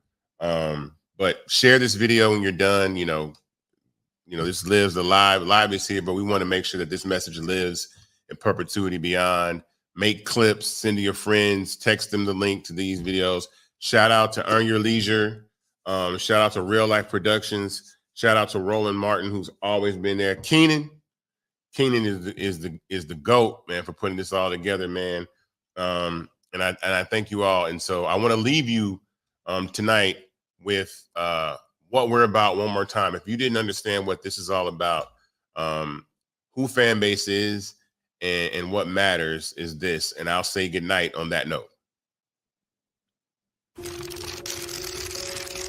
Bravery is not the absence of fear, but the ability to overcome it. We stand for those who defy suppression, who speak out, and those who walk the road less traveled.